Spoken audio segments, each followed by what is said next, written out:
ہم لوگ کا پارہ 8 چل رہا اور سورہ نمبر 7. تو یہ مکی صورت ہے، جیسا ہم دیکھے تھے، اس کا بیک گراؤنڈ دیکھے تھے، مکی صورت ہے. اور ہم لوگوں نے کل آدم اور ابلیس کا جو واقعہ تھا وہ ہم لوگوں نے دیکھا، اور وہاں پر ہم لوگوں نے بہت ہی اچھے سے پڑھا اور سمجھا کہ کس طریقے سے اللہ تعالیٰ سے ابلیس نے چیلنج کیا ہے اور وہ ہم کو بہکا رہا ہے، کس طریقے سے وہ ہمارے والدین کو نقصان پہنچایا تھا، اور اب ہمارے لیے بھی جو ہے قیامت کے دن تک وہ ہمارے پیچھے ہے. اور پھر ساتھ میں ہم لوگوں کے لیے بہت ہی بڑا یعنی کہ ایک ایگزامپل تھا آدم علیہ السلام کا کردار کا اور ابلیس کے کردار کا، کہ کس طریقے سے آدم علیہ السلام سے بھی غلطی ہوئی، ابلیس سے بھی غلطی ہوئی، اور دونوں کے کردار میں جو فرق تھا وہ بالکل نمایاں ہے. اب ہم کو ڈیسائیڈ کرنا ہے کہ ہم کس کو فالو کریں گے. کیا آدم علیہ السلام جب غلطی کرے تو پھر اللہ تعالیٰ کی طرف رجوع کرے، اللہ تعالیٰ سے ربنا ظلمنا انفسنا یہ والی دعا سیکھے، اللہ تعالیٰ نے ان کو سکھائی، اور اس سے دعا کرے کہ اللہ تعالیٰ ربنا ظلمنا انفسنا، کہ میں نے اپنے نفس پر ظلم کیا تو میرے گناہوں کو معاف فرما دیجئے، بے شک آپ کے علاوہ کوئی گناہ کو معاف فرمانے والا نہیں ہے. تو انہوں نے عاجزی اختیار کی، گھمنڈ نہیں کرے، تکبر نہیں کرے، بلکہ جھک گئے اللہ تعالیٰ کے سامنے، اللہ تعالیٰ سے معافی مانگے. یہ نہیں بولے کہ اللہ تعالیٰ آپ میرے کو بہکائے، الزام اللہ تعالیٰ پر ڈالنا، اور اس طریقے سے جو ہے انہوں نے نہیں کیا. پر اس کے برعکس اگر ہم ابلیس کو دیکھیں گے تو اس کا کیا کردار تھا. ابلیس غلطی کرا، غلطی کرنے کے بعد پھر الزام الٹا اللہ تعالیٰ پر ڈالا کہ آپ میرے کو گمراہ کرے، پھر چیلنج کر رہا، پھر بدلہ لے رہا کہ اس کی وجہ سے گمراہی ہوئی تو میں اس کو بہکاؤں گا. پھر توبہ نہیں کیا، اور یہ جو تکبر کرنے کی وجہ سے، یہ انا کی وجہ سے اس کو اللہ تعالیٰ نے تا قیامت تک مردود کہا ہے، اور اس کو اللہ تعالیٰ بول دیے کہ اس کو جو ہے جہنم میں اللہ تعالیٰ ڈالیں گے. تو اب ہم کس کو فالو کریں گے؟ ہم ابن آدم ہیں، آدم علیہ السلام کے اولاد میں سے ہیں، پر ہم اگر آدم علیہ السلام کی اولاد ہو کر ہمارے اندر اگر وہ عاجزی نہیں آئے گی، اگر ہم اپنے گناہوں پر توبہ نہیں کریں گے، اگر ہمارے اندر تکبر آ جائے گا، بڑائی آ جائے گی، اور بدلہ لینے کی صفت اگر ہمارے اندر آ جائے گی، اور تو یہ کس کی ہے؟ ابلیس کی صفت ہے. تو اللہ نہ کرے اسی کے ساتھ ہمارا خاتمہ ہو، اللہ نہ کرے. تو ہم کو آدم علیہ السلام سے سیکھنا ہے، اور خوب ربنا کی دعا یہ پڑھنا ہے. اور کل کا میں اسائنمنٹ بھی آپ لوگوں کو بتائی تھی کہ جس کو بھی یہ یاد نہیں ہے ان کو یاد کر لینا تھا.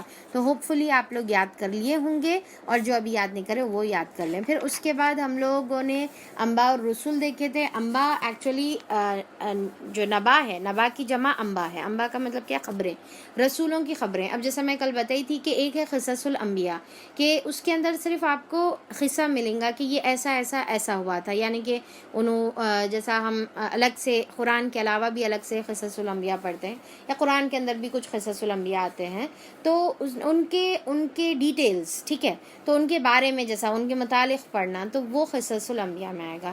یہ انباء اور رسول ہے، یعنی کہ ان کی خبریں، کہ کس طریقے سے انہوں نے اپنی ذمہ داری نبھائی، اور کس طریقے سے ان کے جو ہے قوم نے جواب دیا، اور ان کا کیا انجام ہوا. تو یہ انباء اور رسول اس کے اندر آئے گا.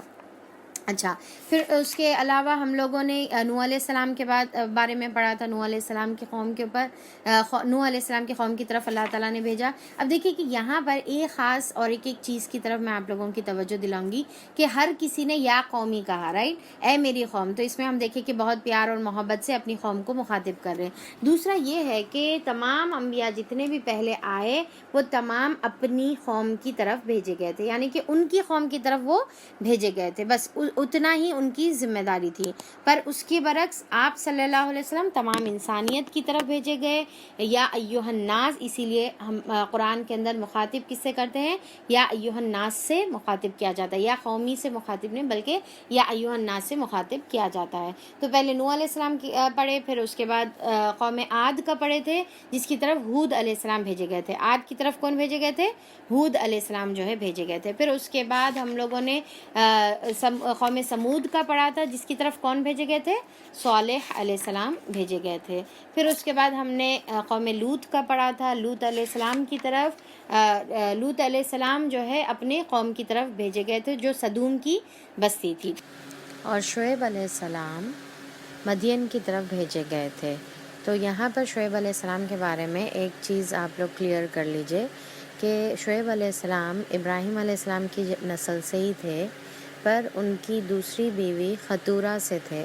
کل میں شاید غلطی سے سارہ بول دی تھی، تو ان کی بیوی خطورہ سے تھے، یعنی کہ بی بی ہاجرہ علیہ السلام سے کون تھے؟ اسماعیل علیہ السلام، جس کی نسل سے آپ صلی اللہ علیہ وسلم آئے. اور ان کے دوسرے جو بیوی تھے وہ بی بی سارہ تھے، یعنی کہ سارہ علیہ السلام کی نسل سے اسحاق علیہ السلام آئے، اور اسحاق علیہ السلام کی نسل سے یعقوب اور بنی اسرائیل کا وہاں پر سلسلہ چلا. تو اب جو تیسری بیوی تھے خطورہ، ان سے شعیب علیہ السلام کا وجود ہوا. کس طریقے سے؟ اور بی بی خطورہ کے جو بیٹے تھے ان کا نام بتایا جاتا مدیان تھا، اور مدیان سے جو ہے یہ جو قوم بنی، جو مدین قوم جو بولتے ہیں، تو مدیان سے ان کے نام سے ہی مدین کا قوم کا وجود ہوا، اور انہی کے نسل میں سے پھر آگے چل کر شعیب علیہ السلام آئے، اور پھر شعیب علیہ السلام مدین کی طرف آئے تھے، اور ان کو اللہ تعالیٰ کی طرف بلاتے تھے، توحید کا پیغام دیتے تھے. اور صرف شعیب علیہ السلام نہیں بلکہ جتنے بھی انبیاء اکرام آئے ساروں نے یہی چیز کی طرف دعوت دی. تو شعیب علیہ السلام کس کی طرف کون سی قوم تھی ان کی؟ مدین جو ہے قوم تھی. تو پھر تمام لوگوں نے کس کی طرف دعوت دی؟ پورے رسولوں نے کس کی طرف دعوت دی؟ توحید کی طرف تمام لوگوں نے دعوت دی. ٹھیک ہے. پھر اس کے بعد تمام جو تھے ان کی نسل والے، تو انہوں نے انکار کیا اپنے نبی کا، تو اللہ تعالیٰ نے ان کے اوپر عذاب لے کر آئے. یعنی کہ بہت سمجھائے، پیار سے سمجھائے، ہر طریقے سے سمجھائے، شرک سے روکے کہ اللہ تعالیٰ کے علاوہ جو تم اپنے ہاتھوں سے معبود بنا لیتے ہو اپنے ہاتھوں سے، تو اس کی پوجا مت کرو، اس کی عبادت مت کرو. تو ان لوگوں نے نہیں مانا، تو ان کو عذاب میں اللہ تعالیٰ نے پھر مبتلا کر دیا. پھر اس کے بعد اب ہم لوگوں نے کل آیت نمبر 99 تک ہم لوگوں نے پڑھا تھا. اب ہم اس کے آگے انشاءاللہ آیت نمبر 100 سے کنٹینیو کریں گے. تو ہماری آیت نمبر 100 چل رہی. بسم اللہ الرحمن الرحیم.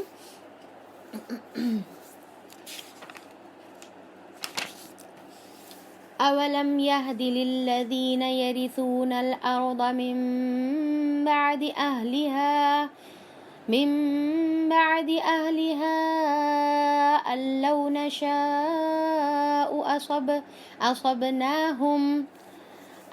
نشاء اصبناهم بذنوبهم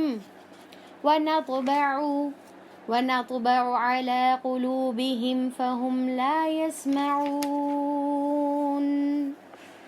اور کیا ان لوگوں کو جو سابق اہل زمین کے بعد زمین کے وارث ہوتے ہیں اس امر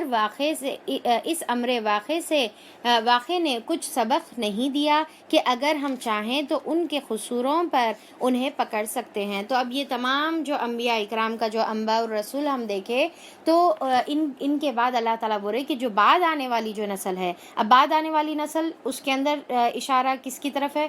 اہل مکہ کی طرف اشارہ ہے، کیونکہ وہ لوگ یہ تمام عرب کے قبائل ہیں. دیکھیے نوٹ کریے، موسیٰ علیہ السلام کا ابھی ذکر نہیں آیا، ٹھیک ہے، ابھی تک جتوں کا ذکر آیا یہ پورے عرب کے ہی رہنے والے قبائل میں سے، عرب سے ہی بلونگ کرنے والے لوگ تھے. اور وہیں سے تو یہ لوگ خاص طور پہ جیسا صالح علیہ السلام کی جو بستی تھی اس کے پاس سے یہ لوگ گزرتے تھے اور دیکھتے تھے، اور ان کے پاس ایک بچے کو اس کے بارے میں واقعات معلوم تھے کہ یہاں پر ایک قوم تھی اور ان کے اوپر اللہ کا ایسا عذاب آیا.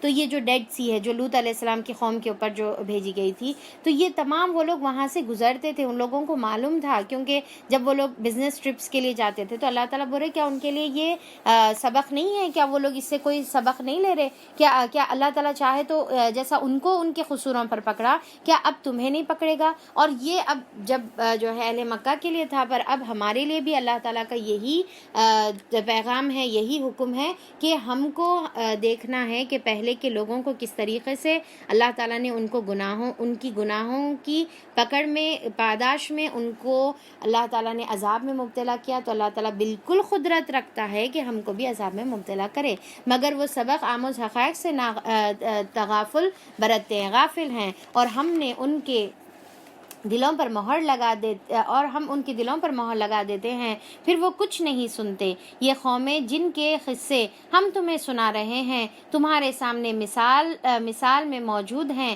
ان کے رسول ان کے پاس کھلی نشانیاں لے کر آئے۔ اب دیکھیے کہ جو معجزات کی ڈیمانڈ کر رہے تھے نا، یہاں پر اللہ تعالیٰ جواب دے رہے، دیکھو ان کے رسول ان کے پاس کھلے معجزات لائے، کیا ان لوگوں نے ایمان لایا؟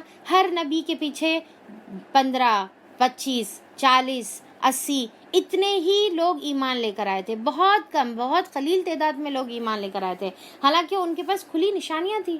یعنی کہ سمندر ان کے سامنے پھاڑا جا رہا، یا پھر چٹان کے اندر سے اونٹنی ان کے پاس نکل کر آ رہی، جو انہوں نے معجزات مانگے تھے ان کو معجزات دے رہے، پر پھر بھی انہوں نہیں مان رہے تھے۔ تو جس کو نہیں مانا ہے تو وہ کچھ بھی کر لو، آپ وہ نہیں مانیں گے۔ کتنی بڑی تنبیہ اللہ تعالیٰ اہل مکہ کو بھی دے رہے اور آپ صلی اللہ علیہ وسلم کو تسلی بھی دے رہے، مگر جس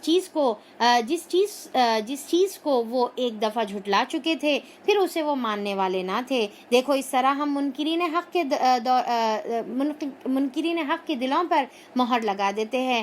ہم نے ان میں سے اکثر میں کوئی پاس عہد نہ پایا، بلکہ اکثر فاسق ہی تھے۔ اب کل بھی میں نے بتایا تھا نا کہ جتنے بھی واقعات ہم دیکھیں گے اس میں آپ صلی اللہ علیہ وسلم کے لیے میسیج ہے، ہمارے لیے میسیج ہے، صحابہ کے لیے میسیج تھا، اور اہل مکہ کے لیے بھی میسیج تھا، اور یعنی کہ تمام امت کے لیے اس کے اندر میسیج رہیں گا۔ پھر ان قوموں کے بعد جن کا ذکر اوپر کیا گیا ہے، ہم نے موسیٰ علیہ السلام کو اپنی نشانیوں کے ساتھ بھیجا۔ تو اب پوروں کے بعد اللہ تعالیٰ نے موسیٰ علیہ السلام کو مبعوث فرمایا، فرعون کے پاس بھیجا اور اس کی قوم کے سرداروں کے پاس بھیجا، مگر انہوں نے بھی ہماری نشانیوں کے ساتھ ظلم ہی کیا۔ بس دیکھ لو ان مفسدوں کا کیا انجام ہوا۔ تو اللہ تعالیٰ بول رہے دیکھو کس طریقے سے ان کا انجام ہوا۔ تو اب آگے جو بتایا جا رہا ان کا انجام بتایا جا رہا۔ موسیٰ علیہ السلام نے کہا، اے فرعون، میں کائنات کے مالک کی طرف سے بھیجا ہوا آیا ہوں، میرا منصب یہی ہے کہ اللہ کا نام لے کر کوئی بات حق کے سوا نہ کہوں۔ میں تم لوگوں کے پاس تمہارے رب کی طرف سے سری دلیل ماموریت لے کر آیا ہوں، یعنی کہ کھلے نشانیاں لے کر آیا ہوں، لہٰذا تو بنی اسرائیل کو میرے ساتھ بھیج دے۔ اب موسیٰ علیہ السلام 2 مشنز کے ساتھ بھیجے گئے تھے، ایک تو فرعون کی قوم کو سیدھی راستہ پر لے کے آنا اور ان کو دعوت دینا، ان کو اللہ تعالیٰ کی تعارف کرانا اور اللہ تعالیٰ کی طرف ان کو بلانا، ایک مشن تھا۔ دوسرا مشن جو تھا بنی اسرائیل کو آزاد کرانے کا مشن تھا۔ اب جیسا ہم لوگ اس سے پہلے ڈسکس کر چکے ہیں کہ یوسف علیہ السلام کے ٹائم پر بنی اسرائیل فلسطین چھوڑ کر مصر آ گئی تھی، ٹھیک ہے، یعنی کہ پیلسٹائن چھوڑ کر ایجپٹ آ گئی تھی، مصر آ گئی تھی، وہ زمانے میں تو کافی بڑا تھا، تو مصر آ گئی تھی۔ تو یہاں پر جب یوسف علیہ السلام کا زمانہ تھا تو وہ ٹائم پر تو بنی اسرائیل کی بہت عزت تھی، بہت اونچا مقام تھا۔ پھر آہستہ آہستہ وقت جب گزرتے گیا اور وہ لوگ اپنے تعلیمات کو بھولتے گئے تو اللہ تعالیٰ ان کے اوپر پستی آ گئی ان کے اوپر، اور ان کے اوپر فرعون قابض ہو گئے، فرعون ان کے اوپر جو ہے بڑے بن گئے۔ اور فرعون ایکچولی کسی کا نام نہیں ہے، ٹھیک ہے، فرعون وہاں کا منصب ہوتا تھا، جیسا ہم جو ہے ہمارے پاس جیسا نظامز بولتے، ٹھیک ہے، تو نظام میں بہت سارے رہتے، تو اسی طریقے سے وہ منصب تھا۔ تو یہاں پر جب فرعونیوں نے ان کے اوپر قابض ہو گئے، ان کے اوپر پاور ان کا آ گیا، تو یہ لوگ ایز اے سیکنڈ سٹیزن بن گئے، ان لوگوں کا کوئی رائٹس نہیں ہوا کرتا تھا، بالکل لیبر طبقہ تھا، صرف ان سے محنت اور مشقت کراتے تھے اور جو چاہے ان کے ساتھ معاملہ کرتے تھے، ان کا کوئی رائٹس نہیں تھا وہاں پر۔ تو اب یہاں پر اللہ تعالیٰ موسیٰ علیہ السلام کو بھیجے اور یہ ان کا مشن تھا کہ بنی اسرائیل کو یہاں سے آزاد کرا کر واپس فلسطین کو بھیج دیا جائے۔ اور یہ چیز ہم آلریڈی پیچھے کے پریویس سوروں میں ہم لوگ آلریڈی پڑھ چکے ہیں، سورہ مائدہ میں پڑھے تھے اور بہت زیادہ ڈیٹیل میں ہم لوگ بقرہ میں پڑھے۔ فرعون نے کہا، اگر تو کوئی نشانی لایا ہے اور اپنے دعوت میں سچا ہے تو اسے پیش کر۔ موسیٰ علیہ السلام اپنا عصا پھینکا اور یکایک وہ ایک جیتا جاتا اژدھا بن گیا۔ اس نے اپنی جیب سے ہاتھ نکالا اور سب دیکھنے والوں کے سامنے وہ چمک رہا تھا۔ یعنی کہ اللہ تعالیٰ یہ 2 نشانیاں، اور بھی نشانیاں تھے، 9 ٹوٹل نشانیاں تھے، یہ 2 نشانیاں اللہ تعالیٰ یہاں پر ذکر کر رہے کہ ہاتھ ان کا جو ہے بالکل بہت زیادہ جو ہے چمکتا تھا۔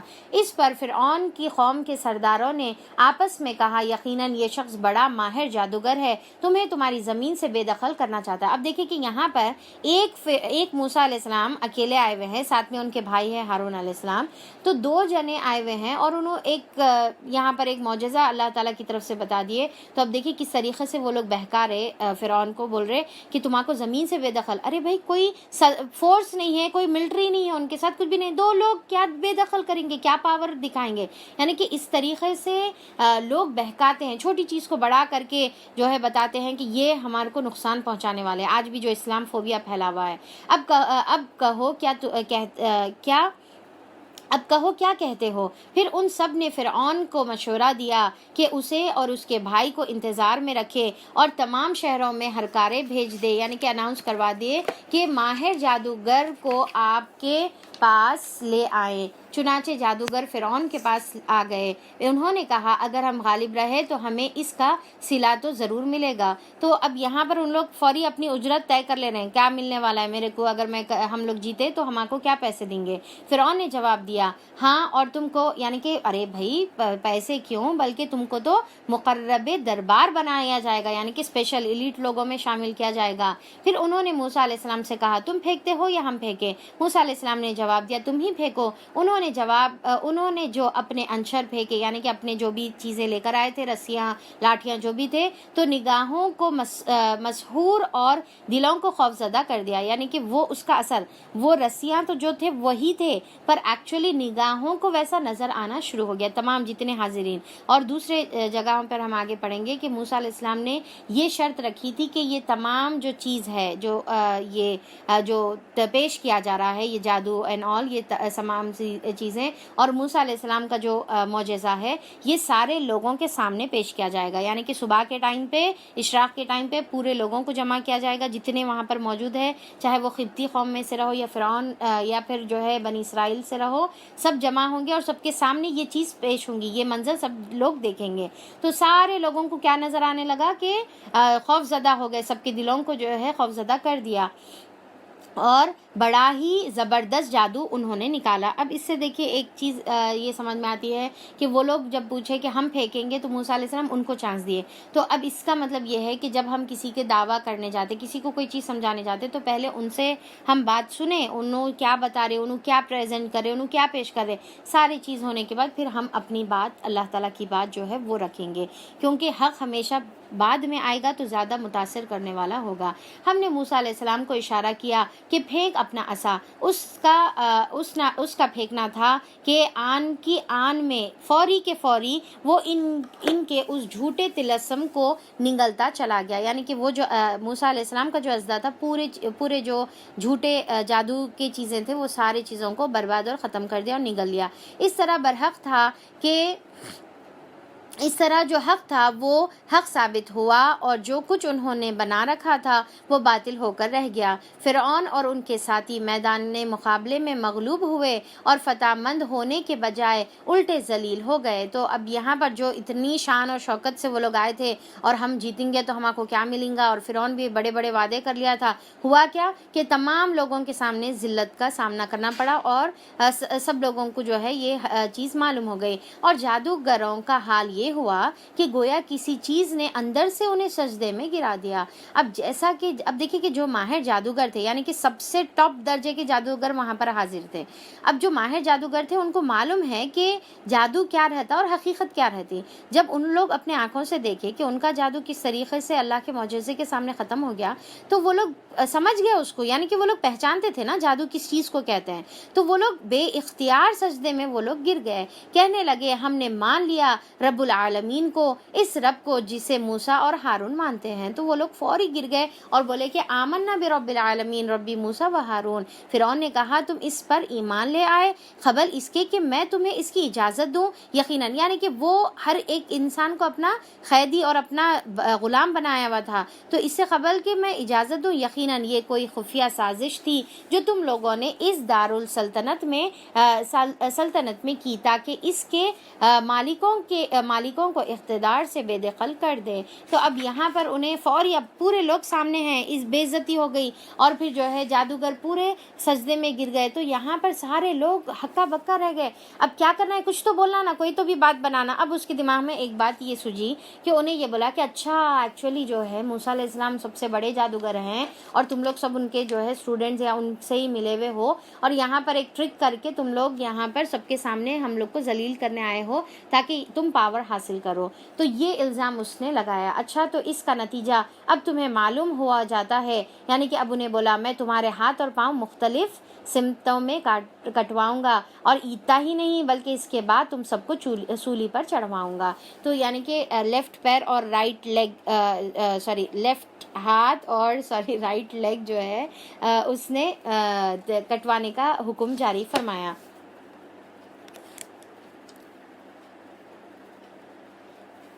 تو پھر اس کے بعد یہاں پر اور پھر اتنا ہی نہیں بلکہ کیا کرا کہ سولی پر بھی میں چڑھاؤں گا، بلکہ یہ بھی جو ہے یعنی کہ پھر سزائے موت بھی دوں گا۔ تو اب اتنی بڑی سزا، آپ امیجن کریے کہ اگر ہم کو اسلام کی وجہ سے اگر صرف اتنا کہا جائے کہ ہماری ایک انگلی کاٹیں گے تو ہمارا سوچیے ہمارا حال کیا ہوگا۔ صرف اتنا بتایا جا رہا کہ بھائی جو ہے اگر جو بھی مسلمان ہیں یا پھر جو بھی اسلام کو فالو کر رہے ان کو کچھ سزائیں دی جا رہی، جیلوں میں ڈالا جا رہا، تو ہی ہمارے جو ہے حواس باختہ ہو جاتے۔ تو یہاں پر اتنی بڑی سزا کا اس نے اعلان کیا۔ انہوں نے جواب دیا بہرحال ہمیں پلٹنا اپنے رب ہی کی طرف ہے، یعنی کہ ان کو اس کا کوئی اثر نہیں ہوا۔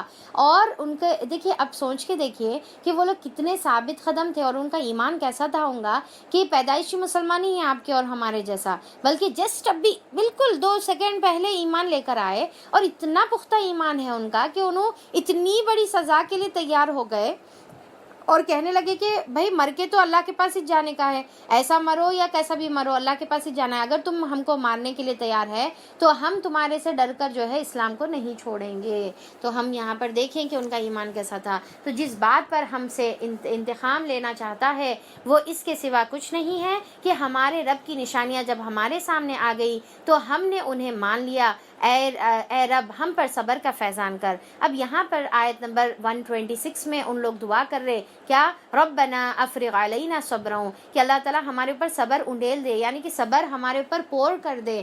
تو کیونکہ تھوڑا صبر کافی نہیں ہے، اب اتنی بڑی جو ہے سزا کو بھگتنا ہے اسلام کے خاطر، تو اس کے لیے بہت بڑا صبر کرنا پڑے گا۔ اور کیا ہے کہ ہمیں دنیا سے اٹھا تو اس حال میں اٹھا کہ ہم تیرے فرما بردار ہو، اور اللہ تعالیٰ سے ثابت قدمی کی بھی دعا کر رہے، مرتے وقت تک جو ہے اللہ تعالیٰ ثابت قدم رکھ، کیونکہ ہو سکتا ہے کہ فرعون کا جب ظلم اور زیادتی جس طریقے سے تکلیف انہیں دیں گا، ٹارچر کریں گا، تو اس کے بعد کہیں ہمارا ایمان ڈگمگا نہ جائے، ہم کہیں غلط الفاظ اپنی زبان سے نکال نہ لے۔ تو ان لوگ دعا کریں کہ ہمارے کو مسلم کی حالت میں ہی تو موت عطا فرمائیے۔ دیکھیے کتنی پیاری دعا ہے، ہم کو بھی ہمیشہ کرتے رہنا ہے کہ اللہ تعالیٰ صبر کا فیضان، یعنی کہ جو بھی ہم اسلام پر عمل کریں اس کے اوپر جمے رہنا ہے اور مرے دم تک اسلام کے اوپر عمل کرتے رہنا ہے۔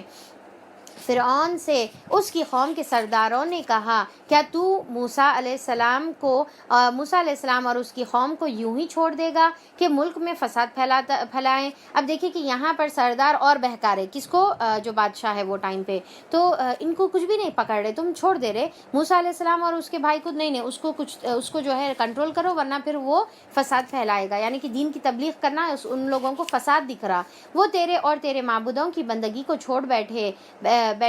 فرعون نے جواب دیا میں ان کے بیٹوں کو قتل کروں گا اور ان کی عورتوں کو جیتا رہنے دوں گا۔ اب یہاں پر دیکھیں اس سے 2 چیزیں معلوم ہوتی، ایک پہلی چیز یہ ہے کہ یہ جو فرعون ہے یہ نہیں بول رہا کہ موسیٰ علیہ السلام کو میں پکڑ کے ماروں گا یا اس کو قتل کروں گا، نہیں بول رہا، بلکہ اب کچھ بھی نہیں سمجھ میں آ رہا، اپنا پاور بتانا ہے، کچھ نہ کچھ طریقے سے نقصان پہنچانا ہے۔ تو اب یہاں پر کیا بول رہا ہے کہ بیٹوں کو قتل کروں گا۔ تو اب اس کا ایک ریزن جو ہے مفسرین یہ بتاتے کہ یہ جو فرعون تھا تو کیونکہ موسیٰ علیہ السلام فرعون کے ہی دربار میں پلے بڑے تھے، اور جو فرعون جو بڑا فرعون جو تھا، پہلا جو فرعون تھا جو باپ تھا، یعنی کہ بی بی آسیہ کا جو شوہر تھا یا منہ بولا جو باپ تھا، تو وہ بہت زیادہ ضعیف ہو گیا تھا، اور یہ موسیٰ علیہ السلام کو اڈاپٹ کرنے کے بعد اس کو پھر ایک بیٹا ہوا، اور یہ جو ہے یہ وہی والا فرعون تھا جو اب تخت سلطنت پر فائز تھا۔ تو یہ مطلب ایک انداز میں موسیٰ علیہ السلام کے سوتیلے بھائی جیسے تھے یہ، تو بچپن سے ساتھ پلے بڑے تھے، موسیٰ علیہ السلام کو ایسا بڑا بھائی مانے تھے۔ تو ان کے دل میں کہیں نہ کہیں موسیٰ علیہ السلام کے ٹورڈز ایک محبت تھی جو اللہ تعالیٰ نے رکھی تھی، جس کی وجہ سے انہوں موسیٰ علیہ السلام کو کچھ نقصان نہیں پہنچا سک رہے تھے۔ دوسرا اور ایک وجہ یہ ہے کہ اللہ تعالیٰ اپنے رسولوں کی ایسی حفاظت کرتا کہ چاہے کوئی رشتہ ہو یا نہ ہو، کوئی محبت ہو یا نہ ہو، کبھی بھی رسول کے اوپر کوئی انسان ہاتھ نہیں ڈال سکتا، نقصان نہیں پہنچا سکتا، وہ اللہ تعالیٰ ہی کی طرف سے حفاظت ان کی جو ہے ہوتی ہے۔ تو یہ دونوں بھی اس کے ریزنز تھے جس کی وجہ سے اس نے فرعون موسیٰ علیہ السلام کو کچھ نہیں کرا، پر یہ جو ہے حکم جاری فرما دیا۔ اب یاد رکھیے کہ بیٹوں کو قتل کرنے کی چیز اس سے پہلے بھی ایک مرتبہ ہوئی تھی۔ کب ہوئی تھی یاد ہے آپ لوگ کو؟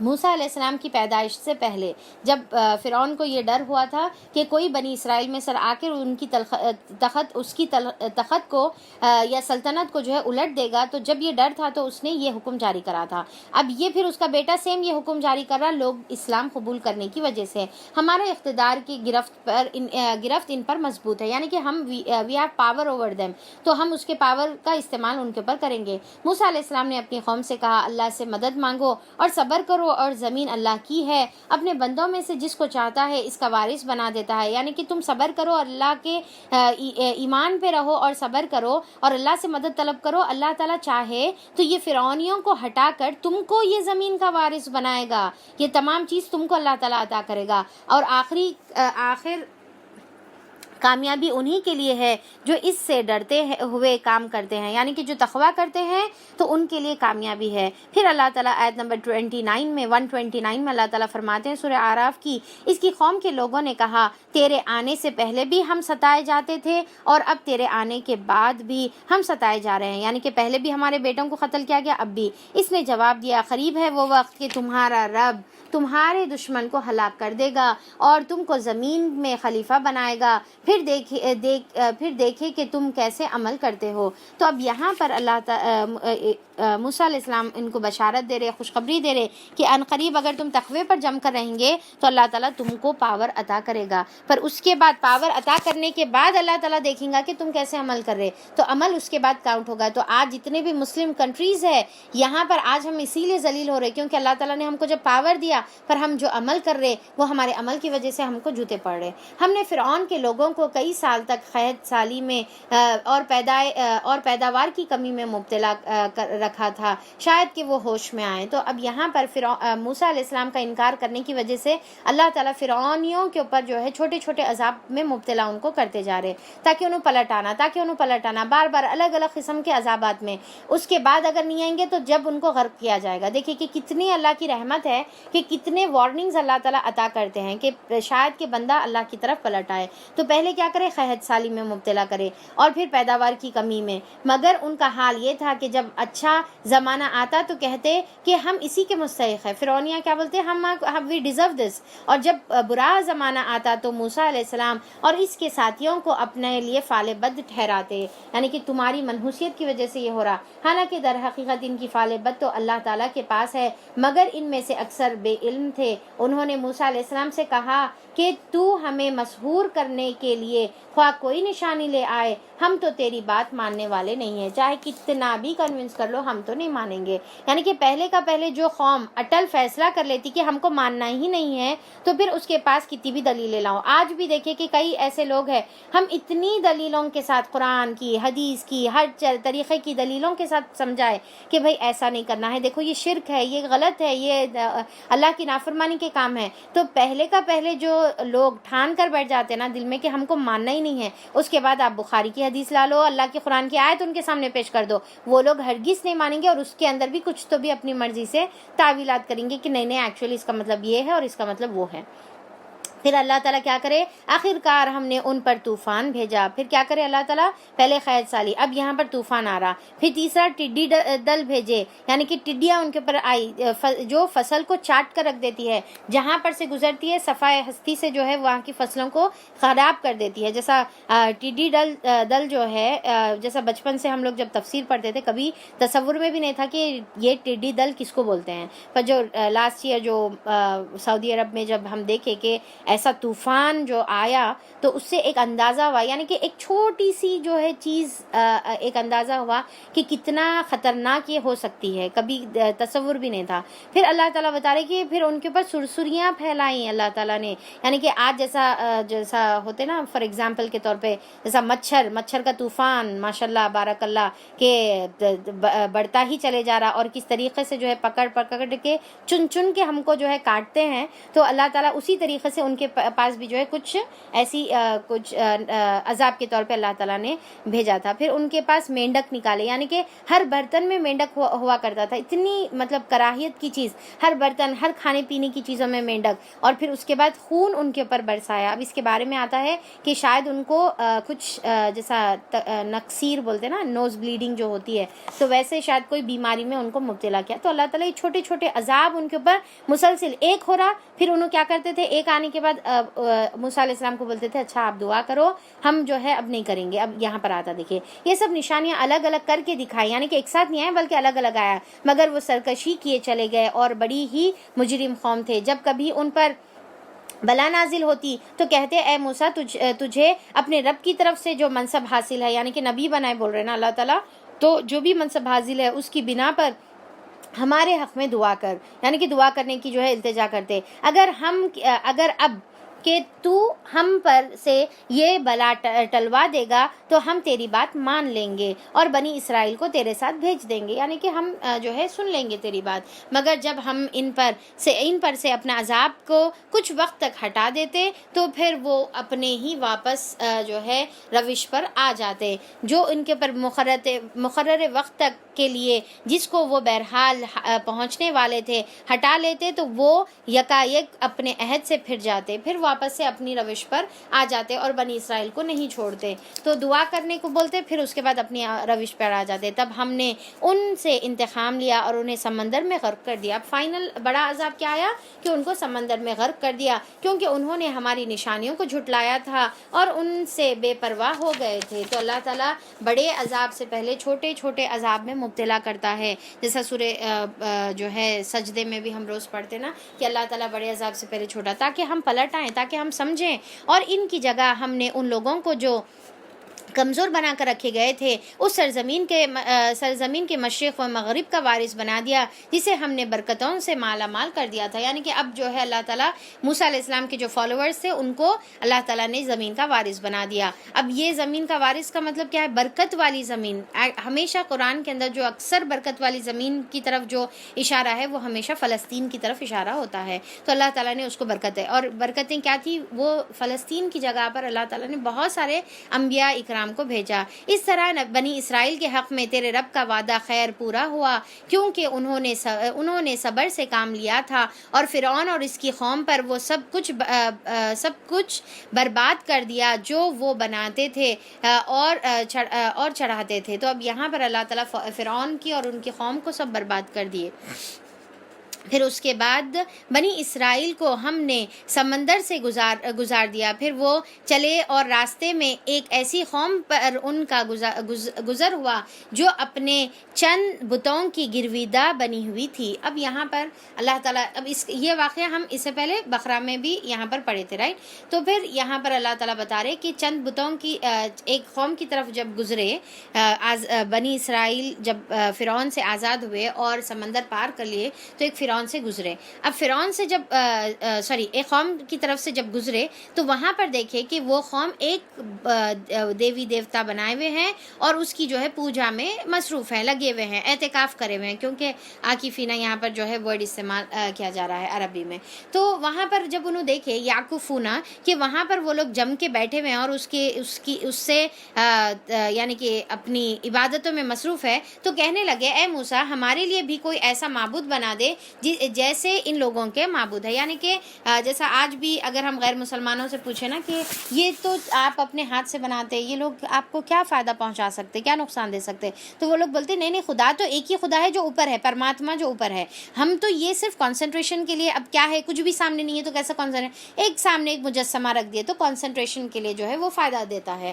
تو اسی طریقے سے یہ لوگ جو ہے بولے کہ اللہ تعالیٰ تو ہے ٹھیک ہے، پر ہمارے کو جو ہے کنسنٹریشن کے لیے ایک سامنے کچھ تو بھی ایک فوٹو یا ایک کچھ بت یا پھر ایک پتھر یا کوئی چیز ہمارے ہونا چاہیے۔ موسیٰ علیہ السلام نے کہا تم لوگ بڑی نادانی کی باتیں کرتے ہو، یہ لوگ جس طریقے کی پیروی کر رہے ہیں وہ تو برباد ہونے والے ہیں، اور جو عمل وہ کر رہے ہیں وہ سراسر باطل عمل ہے۔ پھر موسیٰ علیہ السلام نے کہا کیا میں اللہ کے سوا اور معبود تمہارے لیے تلاش کر لے کر آؤں؟ حالانکہ وہ اللہ ہی ہے جس نے تمہیں دنیا بھر کی قوموں پر فضیلت بخشی ہے۔ اور اللہ تعالیٰ فرماتا ہے یعنی کہ یہ جو کر رہے یہ لوگ بت بنا کر، یہ تو شرک ہے، کیا تمہارے کو میں ایسے کاموں کی طرف تمہارے کو اجازت دوں؟ اور اللہ تعالیٰ فرماتا ہے وہ وقت یاد کرو جب ہم نے فرعون والوں سے تمہیں نجات دی، جن کا حال یہ تھا کہ تمہیں سخت عذاب میں مبتلا کرتے تھے۔ یعنی کہ اب بھی تو یہ چیز ہوئی نا، تمہارے کو اللہ تعالیٰ کیسا بچائے؟ کون سا بت اور پتھر یا جو ہے معبود آ کر کس نے بچایا تم کو؟ اللہ بچائے نا۔ پھر بھول گئے اتنا جلدی، تمہارے بیٹوں کو قتل کرتے تھے اور تمہاری عورتوں کو زندہ چھوڑ دیتے تھے، اور اس میں تمہارے لیے تمہارے رب کی طرف سے بہت بڑی آزمائش تھی۔ ہم نے موسیٰ علیہ السلام کو 30 شب و روز کے لیے کوہ سینا پر طلب کیا۔ اب یہاں پر پھر دوسرا واقعہ بتا رہے کہ پھر اس کے بعد وہاں سے گزر کر جب آ گئے وادی سینا میں، جب آ گئے تو اللہ تعالیٰ کیا کرے کہ موسیٰ علیہ السلام کو 30 نائٹس کے لیے، نائٹ کا مطلب کیا ہے، ڈے اینڈ نائٹ دونوں بھی ہو گیا، طلب کیا، اور بعد میں 10 دن کا اور اضافہ کر دیا، یعنی کہ ٹوٹل 40 ڈیز کے لیے اللہ تعالیٰ نے موسیٰ علیہ السلام کو بلایا تاکہ موسیٰ علیہ السلام کو جو ہے تورات دے سکے، کیونکہ اب یہ قوم ہجرت کر کے آ گئی تھی۔ اب آنے کے بعد یہاں پر ان لوگوں کو گائیڈ لائنس کی ضرورت تھی، تو اللہ تعالیٰ نے ان کو یہاں پر دینے کے لیے، موسیٰ علیہ السلام کو تورات دینے کے لیے اللہ تعالیٰ نے 40 نائٹس کے لیے اللہ تعالیٰ نے بلایا۔ اس طرح اس کے رب کے مقررہ وقت مدت پورے 40 دن ہو گئی۔ تو اب یہاں پر اب اسے بھی یہ سمجھ میں آتا ہے کہ بعض وقت کوئی چیز علم حاصل کرنے کے لیے ڈیڈیکیشن کی بہت زیادہ ضرورت ہوتی ہے، یعنی کہ کچھ وقت ہم کو مکمل اس کے لیے نکالیں گے، ایک سوئی کے ساتھ، کنسنٹریشن کے ساتھ، تب کوئی ایک یعنی کہ اونچی چیز حاصل ہوتی ہے۔ ایسا مطلب اب جیسا فار ایگزامپل اب ہم یہاں پر سیکھنے کے لیے 1-1.5 گھنٹہ مکمل اس کے لیے نکالے ہوئے ہیں، جب ہم مکمل کنسنٹریشن کے ساتھ جب ہم پڑھیں گے تو تب ہمارے لیے یہ آیتیں ہمارے دلوں کے اندر داخل ہوں گی، ہم کو کچھ ملے گا۔ اگر ہم یہاں پر ملٹی ٹاسکنگ کرتے رہیں گے کہ یہاں پر قرآن بھی سن رہے، ساتھ میں کبھی جو ہے ہنڈی میں چمچے بھی ہلا رہے، ٹھیک ہے آپ سنتے سنتے چلو some thing is better than nothing بول کے آپ سن رہے، پر جو چیز کنسنٹریشن سے حاصل ہو سکتی ہے، قرآن کو سامنے رکھ کر غور اور فکر سے جو ہے اس کے اندر تدبر کرنے سے جو چیز حاصل ہو سکتی ہے، وہ آپ کو دوسرے کام کرتے ہوئے، ملٹی ٹاسکنگ کرتے ہوئے سننے سے حاصل نہیں ہو سکتی۔ تو اس میں ہم یہ کام کریں کہ بھائی یہ 1 گھنٹہ ہم پورا اللہ کے لیے نکالیں۔ اب اس کے اندر آپ کو ہو سکتا ہے کہ تھوڑی نیند کی قربانی کرنا پڑے، تھوڑا جلدی اٹھ جانا پڑے، تھوڑا جلدی کام اپنے نپٹا لینا پڑے، تھوڑا اپنے آپ کو فاسٹ کرنا پڑے، کچھ چیزوں کی قربانی کرنا پڑے، تو یہ کر کے ہم جب حاصل کریں گے تب ہم اصل چیز حاصل کر سکیں گے، ورنہ تو ایسا بھی کچھ نہ کچھ مل ہی جائے گا۔ اللہ کی جو ہے محفل میں کوئی خالی ہاتھ نہیں جاتا، پر اگر آپ کو واقعی میں اس سے فیضیاب ہونا ہے تو مکمل اس کے اوپر کنسنٹریٹ کرنے کی ضرورت ہے۔ تو اب یہاں پر اللہ تعالیٰ یہاں پر بتا رہے کہ مکمل 40 دن کے لیے اللہ تعالیٰ بلائے۔ موسیٰ علیہ السلام چلتے ہوئے اپنے بھائی ہارون سے کہا، اب جانے سے پہلے جو ہے یہاں پر نصیحت کر کے اللہ تعالیٰ جو ہے یہاں پر نصیحت کر کے موسیٰ علیہ السلام جاتے ہیں اپنے بھائی کو اور کہتے ہیں کہ میرے پیچھے تم میری قوم میں میری جانشینی کرنا، یعنی کہ پیچھے تم اب یہاں پر ان کی جانشینی کرنا اور ٹھیک کام کرتے رہنا اور بگاڑ پیدا کرنے والوں کے طریقے پر نہ چلنا، یعنی کہ ان کی اصلاح کرتے رہنا اور ان جو غلط کام کرے ان کو فالو نہیں کرنا۔ جب وہ ہمارے مقررہ کیے ہوئے وقت پر پہنچا اور اس کے رب نے اس سے کلام کیا تو اس نے التجا کی کہ اے رب مجھے یارائے نظر عطا فرما، یعنی کہ میں آپ کو دیکھنا چاہ رہا ہوں، اللہ تعالیٰ میرے کو ایک بار آپ کو دکھا دیجیے۔ یعنی کہ ہماری بات تو چل رہی اور پھر اللہ تعالیٰ تمام ہدایت نازل فرما رہے، سب چیزیں ہو رہی، کوہ طور پر گئے 40 دن کے لیے، اب یہاں پر انہوں جو ہے اللہ تعالیٰ سے ریکویسٹ کرے، اللہ تعالیٰ میں آپ کو دیکھنا چاہ رہا ہوں۔ فرمایا تو مجھے نہیں دیکھ سکتا، کیا بولے اللہ تعالیٰ؟ تو مجھے نہیں دیکھ سکتا، یعنی کہ اللہ تعالیٰ کو کوئی آنکھ نہیں دیکھ سکتی، ابھی اللہ تعالیٰ نے ویسی آنکھ نہیں بنائی دنیا میں۔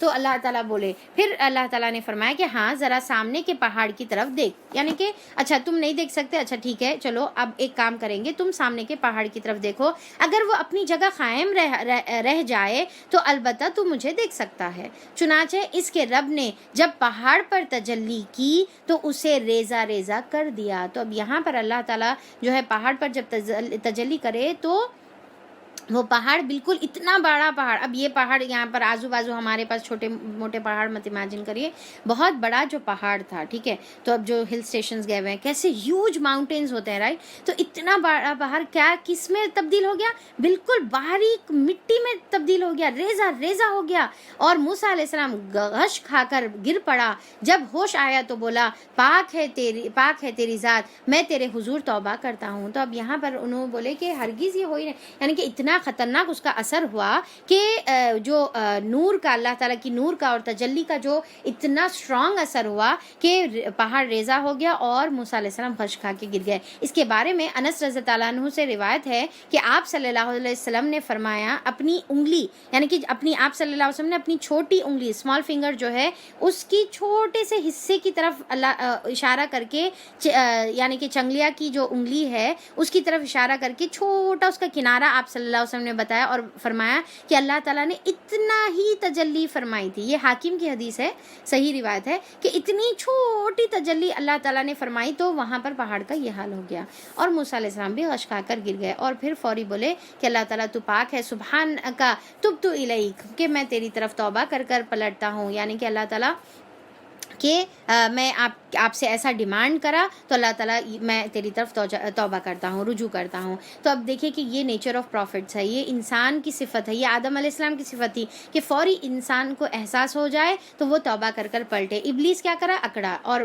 جو ہے انبیاء اکرام اور آدم علیہ السلام اور تمام نبیوں نے اور تمام ہم کو جو سکھائے وہ کیا ہے کہ فوری توبہ کرنا ہے، فوری احساس ہو گیا۔ بعض وقت ہم بھی اللہ تعالیٰ سے کچھ ایسی زبان سے بات نکال دیتے ہیں، فوری توبہ کر کر اللہ تعالیٰ سے معافی مانگنا ہے۔ اور سب سے پہلا ایمان لانے والا ہوں، فرمایا اے موسیٰ میں نے تمام لوگوں پر ترجیح دے کر تجھے منتخب کیا کہ میرے پیغمبری کرے اور مجھ سے ہم کلام ہو، یعنی کہ اللہ تعالیٰ نے یہ شرف موسیٰ علیہ السلام کو دیا، بس جو کچھ میں تجھے دوں اسے لے اور شکر بجا لا۔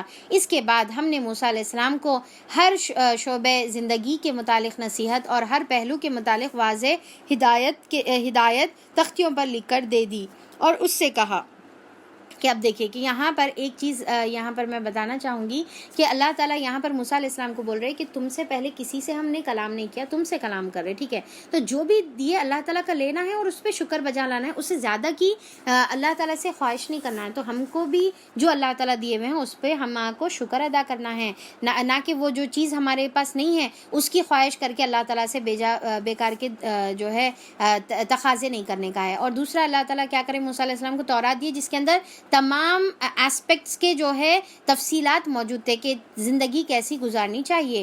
ان ہدایت کو مضبوطی سے تھام لے، یعنی کہ اب مضبوطی کے ساتھ تھام لینے کا مطلب کیا ہے کہ ہاتھ سے ٹائٹ پکڑ لینا نہیں ہے، بلکہ اس کے اوپر جو ہے جم جانا ہے اس کو۔ اب اور مضبوطی سے کون سی چیز کو تھامتے ہیں اپن، جو قیمتی چیز ہوتی ہے اس کو مضبوطی سے پکڑتے ہیں، ہلکے سے نہیں پکڑتے نا مضبوطی۔ تو اللہ تعالیٰ ایک مطلب یہ ہے کہ یہ بہت اہم اور قیمتی چیز ہے، اس کو مضبوطی سے پکڑو، اور دوسرا اس کو پکڑ کر اس کے اوپر عمل کرو، اس کا مطلب ہے کہ اس کے اوپر عمل کرو۔ اور پھر اللہ تعالیٰ بول رہے کہ ہدایت کی کہ مضبوط ہاتھ سے سنبھال اور اپنی قوم کو حکم دے کہ ان کے بہتر مفہوم کی پیروی کرے، اور ان قریب میں تمہیں فاسقوں کے گھر دکھاؤں گا، یعنی کہ اب اس کے اوپر جو عمل نہیں کرے گا وہ خود بخود جو ہے نمایاں ہو کر آ جائے گا کہ اس کا ایمان مضبوط نہیں ہے بلکہ وہ فاسق ہے۔ میں اپنی نشانیوں سے ان لوگوں کی نگاہیں پھیر دوں گا جو لغزش کسی حق کی زمین میں بڑے بنتے ہیں، یعنی کہ تکبر کر کے بغیر کسی حق کے زمین میں بڑے بنتے پھرتے ہیں۔ تو اللہ تعالیٰ بتا رہے کہ جو ہے اللہ تعالیٰ ہدایت کے راستے سے ان کی نگاہوں کو پھیر دیتے ہیں جو تکبر کرتے ہیں، یعنی کہ جو تکبر کرتے ہیں ان کو قرآن کے اندر کوئی ہدایت نہیں دکھتی، ان کو قرآن کے اندر سوائے نقص کے یا پھر کچھ تو بھی ان کے ایسا کیکو ویسا کیکو وہ دکھتا۔ تو تکبر کو بازو ہٹا کر جب ہمارے اندر عاجزی آ جائیں گی، جب ہم جھکیں گے اللہ کے سامنے، جب ہم اللہ تعالیٰ سے مانگیں گے، ہاتھ پھیلائیں گے اور اللہ سے ہی امید رکھیں گے، تب اللہ تعالیٰ اپنی آیتوں کو ہمارے اوپر کھولتے جاتا ہے۔ وہ خواہ کوئی نشانی دیکھ لیں کبھی اس پر ایمان نہ لائیں گے، اگر سیدھا راستہ ان کے سامنے آئے تو اسے اختیار نہ کریں گے۔ کون؟ تکبر کرنے والے ایمان نہیں لائیں گے، اور ہدایت کا راستہ سامنے آئے تو بھی اس کو انکار کریں گے، اس کا اختیار نہیں کریں گے۔ اگر ٹیڑھا راستہ نظر آئے تو اس پر چلیں گے، یعنی کہ اس پر جو ہے بھاگنا شروع کریں گے اگر ٹیڑھا راستہ نظر آیا تو۔ اس لیے کہ انہوں نے ہماری نشانیوں کو جھٹلایا اور ان سے بے پرواہی کرتے رہے ہماری نشانیوں کو، جس کسی نے جھٹلایا اور آخرت کی پیشی کا انکار کیا، اللہ کی آیتوں کو جھٹلایا اور آخرت کی پیشی کا انکار کیا، ان کے سارے اعمال برباد کر دیے جائیں گے، ان کے سارے اعمال۔ اس سے پہلے بھی عمل ضائع ہوں گے، بلکہ ایک جگہ آیا تھا، کہاں آیا تھا؟ شرک کی جگہ پر، رائٹ؟ شرک اگر کریں گے تو تمام اعمال اچھے، جتنے بھی نمازیں پڑھ لو، کتنی بھی قرآن پڑھ لو، قرآن پہ قرآن ختم کر لو، سب عمل برباد ہو جائیں گے۔ کہ اگر انسان ایک شرک کرا، توبہ کر لیں گا تو سارے چھوٹے چھوٹے اعمال کا بھی اجر ملیں گا، اور توحید پر رہنے کے بھی جو ہے وجہ سے اس کو جنت اللہ تعالیٰ عطا کریں گے۔ اب یہاں پر اللہ تعالیٰ کیا بول رہے کہ اللہ کی آیتوں کا انکار کرنا، یعنی کہ کفر کرنا اور آخرت کی ملاقات کا اللہ سے انکار کرنا، اس کے اعمال کو ضائع کر دے گا۔ کیا لوگ اس کے سوا کچھ اور اجر پا سکتے ہیں کہ جیسا کریں گے ویسا بھریں گے، یعنی کہ جیسے کی تیسی اس کو ملے گی، جیسے عمل یہاں پر کریں گے، جیسی دنیا میں بیج بوئیں گے، وہی جو ہے آخرت میں کاٹیں گے۔ موسیٰ علیہ السلام کے پیچھے اس کی قوم کے لوگوں نے اپنے زیوروں سے ایک بچڑا کا پتلا بنا لیا۔ صرف 40 دن کے واسطے موسیٰ علیہ السلام یہ گئے کہ نہیں کہ پیچھے ان لوگوں کے دماغ جو ہے چلنا شروع ہو گئے، اور ان کے پیچھے جو ہے بچڑے کو، اپنے پورے زیورات کو، اتنا زیور جو فرعون کے پاس سے ان کو ملا تھا، وہ تمام زیور کو اٹھا اٹھا کے بھی تھک گئے، تو سوچے کہ چلو اب اس کا بچڑا بنا لیں گے، تو اب اس کا پتلا بنا لیا، جس میں سے بیل کی سی آواز نکلتی تھی، یعنی کہ اس کا اس طریقے سے بنا ہوا تھا کہ ایسی سوراخ تھی اس کی کہ ہوا اگر اس کے پاس سے گزرتی، ہوا اس کے اندر سے جب گزرتی تو ایسا جو ہے بیل کی جیسی اس کو آواز آتی تھی۔ کیا انہیں نظر نہ آتا تھا کہ وہ نہ ان سے بولتا ہے، نہ کسی معاملے میں ان کی رہنمائی کرتا ہے، مگر پھر بھی انہوں نے اسے معبود بنا لیا، اور وہ سخت ظالم تھے، یعنی کہ اپنے اوپر ظلم کرنے والے، اللہ پر ظلم کرنے والے۔ اللہ کو تو خیر کوئی فرق نہیں پڑتا، پر کیا ہے کہ اللہ کا حق اللہ کو نہیں دے رہے، اللہ نے جو ہم کو بنایا اس کو چھوڑ کر دوسروں کو معبود بنا لیا۔ بیل کی سی آواز نکلتی تھی، یعنی کہ اس کا اس طریقے سے بنا ہوا تھا کہ ایسی سوراخ تھی اس کی کہ ہوا اگر اس کے پاس سے گزرتی، ہوا اس کے اندر سے جب گزرتی تو ایسا جو ہے بیل کی جیسی اس کو آواز آتی تھی۔ کیا انہیں نظر نہ آتا تھا کہ وہ نہ ان سے بولتا ہے، نہ کسی معاملے میں ان کی رہنمائی کرتا ہے، مگر پھر بھی انہوں نے اسے معبود بنا لیا، اور وہ سخت ظالم تھے، یعنی کہ اپنے اوپر ظلم کرنے والے، اللہ پر ظلم کرنے والے۔ اللہ کو تو خیر کوئی فرق نہیں پڑتا، پر کیا ہے کہ اللہ کا حق اللہ کو نہیں دے رہے، اللہ نے جو ہم کو بنایا اس کو چھوڑ کر دوسروں کو معبود بنا لے۔ پھر جب ان کے فریب خرودگی کا طلسم ان کے اوپر ٹوٹ گیا اور انہوں نے دیکھ لیا کہ در حقیقت وہ گمراہ ہو گئے ہیں، تو وہ کہنے لگے۔ اب یہاں پر جب ان کو احساس ہو گیا، جب موسیٰ علیہ السلام جب واپس آئے، جب ان کو احساس ہو گیا، تو انہوں نے کہا کہ اگر ہمارے رب نے ہم پر رحم نہ فرمایا اور ہم سے درگزر نہ کیا تو ہم برباد ہو جائیں گے۔ تو تب انہوں نے یہ ربنا یغفر لنا لنکونن من الخاسرین، کہ اللہ تعالیٰ جو ہے اگر ہمارے پر رحم نہیں کرے اور مغفرت نہیں کرے۔ اب دیکھیں کہ اس میں بتایا جاتا کہ موسیٰ علیہ السلام کی جو قوم تھی، ان کے اندر تین حصوں میں جو ہے لوگ ڈیوائیڈ ہو گئے تھے۔ یہ ہم اس سے پہلے سبت کے اس میں بھی دیکھے تھے، اب یہاں پر بھی اسی طریقے سے، اور ہر قوم میں یہ چیز ہوتی ہے۔ ایک تو وہ ہوتا ہے جو گناہ کرتا ہے، یعنی کہ جو بچڑے کو معبود بنا لیا، ٹھیک ہے، اور شرک کرا، اوکے، تو یہ ایک گروپ تھا جو شرک میں مبتلا ہوا۔ دوسرا وہ گروپ تھا جو موسیٰ علیہ السلام کے ایبسنس میں بھی شرک میں مبتلا نہیں ہوا اور ہارون علیہ السلام کا ساتھ دیے اور بالکل یہ کام نہیں کرے۔ اور تیسرا وہ گروپ تھا جو شرک تو نہیں کرا تھا پر شرک سے روکتا بھی نہیں تھا، ٹھیک ہے۔ تو اب یہاں پر یہ جو کیٹیگری کی جو بات ہے وہ اس کی کیٹیگری کی بات ہے جو شرک جو ہے کرتے نہیں تھے پر ان کو روکتے بھی نہیں تھے، اور دوسرے وہ لوگ بھی جو شرک کر رہے تھے پر ان کو احساس ہو گیا، تو یعنی کہ پلٹ کر جو آئے۔ تو وہ اللہ تعالیٰ یہاں پر بتا رہے کہ جب ان کو احساس ہوا، کچھ لوگ تو اس پہ ابھی بھی جم کر رہے، یعنی کہ احساس نہیں ہوا ان کو، توبہ نہیں کرے، پر اس میں سے کچھ لوگوں کو احساس ہوا تو ان لوگوں نے توبہ کی۔ ادھر موسیٰ علیہ السلام غصے اور رنج میں بھپرا ہوا اپنی قوم کی طرف پلٹا، آتے ہی اس نے کہا، بہت بری جانشینی کی تم لوگوں نے میرے بعد، کیا تم سے اتنا بھی صبر نہ ہوا کہ اپنے رب کے حکم کا انتظار کر لیتے؟ اور جو ہے یعنی کہ جب موسیٰ علیہ السلام واپس آئے، آیت نمبر 150 ہم لوگ پڑھ رہے، تو موسیٰ علیہ السلام جب واپس واپس آئے اور دیکھے یہ حال اپنی قوم کا کہ بت کو معبود بنا کر بیٹھی ہوئی ہے، تو اتنا غصہ آیا کہ انہوں جو ہے وہ تختیاں بھی جو ہے اپنے ہاتھ میں جو لے کر آئے تھے توریت کی، وہ بھی انہوں جو ہے غصے سے پھینک دیے۔ تو اب اتنا زیادہ یعنی کہ دیکھیے کہ جو انبیاء اکرام ہوتے ہیں وہ لوگوں کا غصہ اپنی پرسنل ذات کی وجہ سے کبھی بھی نہیں ہوتا، وہ لوگوں کا غصہ ہمیشہ دین کی وجہ سے ہوتا ہے۔ تو دین کی وجہ سے جو ہے جب انہوں دیکھے شرک ہوتا ہوا تو قابو نہیں کر سکے۔ یعنی کہ غصہ کب آنا چاہیے؟ جب ہم اللہ کی نافرمانی ہوتے ہوئے دیکھیں، جب غصہ آنا چاہیے۔ ہم کو غصہ اپنی ذاتوں کی وجہ سے آتا اور لوگ جو ہے غلط کاریاں کرتے رہتے، برائی کرتے رہتے، شرک کرتے رہتے اور ہمارے اوپر جوں تک نہیں رکھتے، ہم کو فرق بھی نہیں پڑتا، لوگ کرتے کرنے دو، اب ہم تو نہیں کر رہے نا، انہوں کرتے تو کرنے دو۔ تو وہاں پر ہم کو کیا ہے؟ وہاں پر ریاکٹ کرنا ہے، اور ریاکٹ کیا؟ غصے سے نہیں ریاکٹ کرنا ہے۔ وہاں پر پھر ہمارے کو آپ صلی اللہ علیہ وسلم نے کیا بتایا؟ پیار اور محبت سے ان کو سمجھانا ہے، ان کو اپنے حال پہ چھوڑ نہیں دینا ہے بلکہ ان کو سمجھانا ہے۔ اور اپنے بھائی ہارون کے سر کے بال پکڑ کر اسے کھینچا۔ ہارون نے کہا اے میرے ماں کے بیٹے، یعنی کہ انہوں اپنا واسطہ یاد دلائے اور بولے ان لوگوں نے مجھے دبا لیا تھا اور قریب تھا کہ مجھے مار ڈالتے، یعنی کہ اتنے میجورٹی تھی کہ میں کچھ بھی نہیں کر سک رہا تھا، بس تو دشمنوں کو مجھ پر ہنسنے کا موقع نہ دے۔ مطلب اب اگر آ کر تم میں کو ایسا کریں گے تو ان لوگ میرے اوپر ہنسیں گے، اور اس ظالم گروہ کے ساتھ مجھے شامل نہ کر، یعنی کہ میں اسے بری ذمہ ہوں۔ تب موسیٰ علیہ السلام نے کہا اے میرے رب، مجھے اور میرے بھائی کو معاف کر دے اور ہمیں اپنی رحمت میں داخل فرما دے، تو سب سے بڑھ کر رحم فرمانے والا ہے۔ جواب میں ارشاد ہوا جن لوگوں نے بچڑے کو معبود بنایا وہ ضرور اپنے رب کے غضب میں گرفتار ہو کر رہیں گے اور دنیا کی زندگی میں ذلیل ہوں گے۔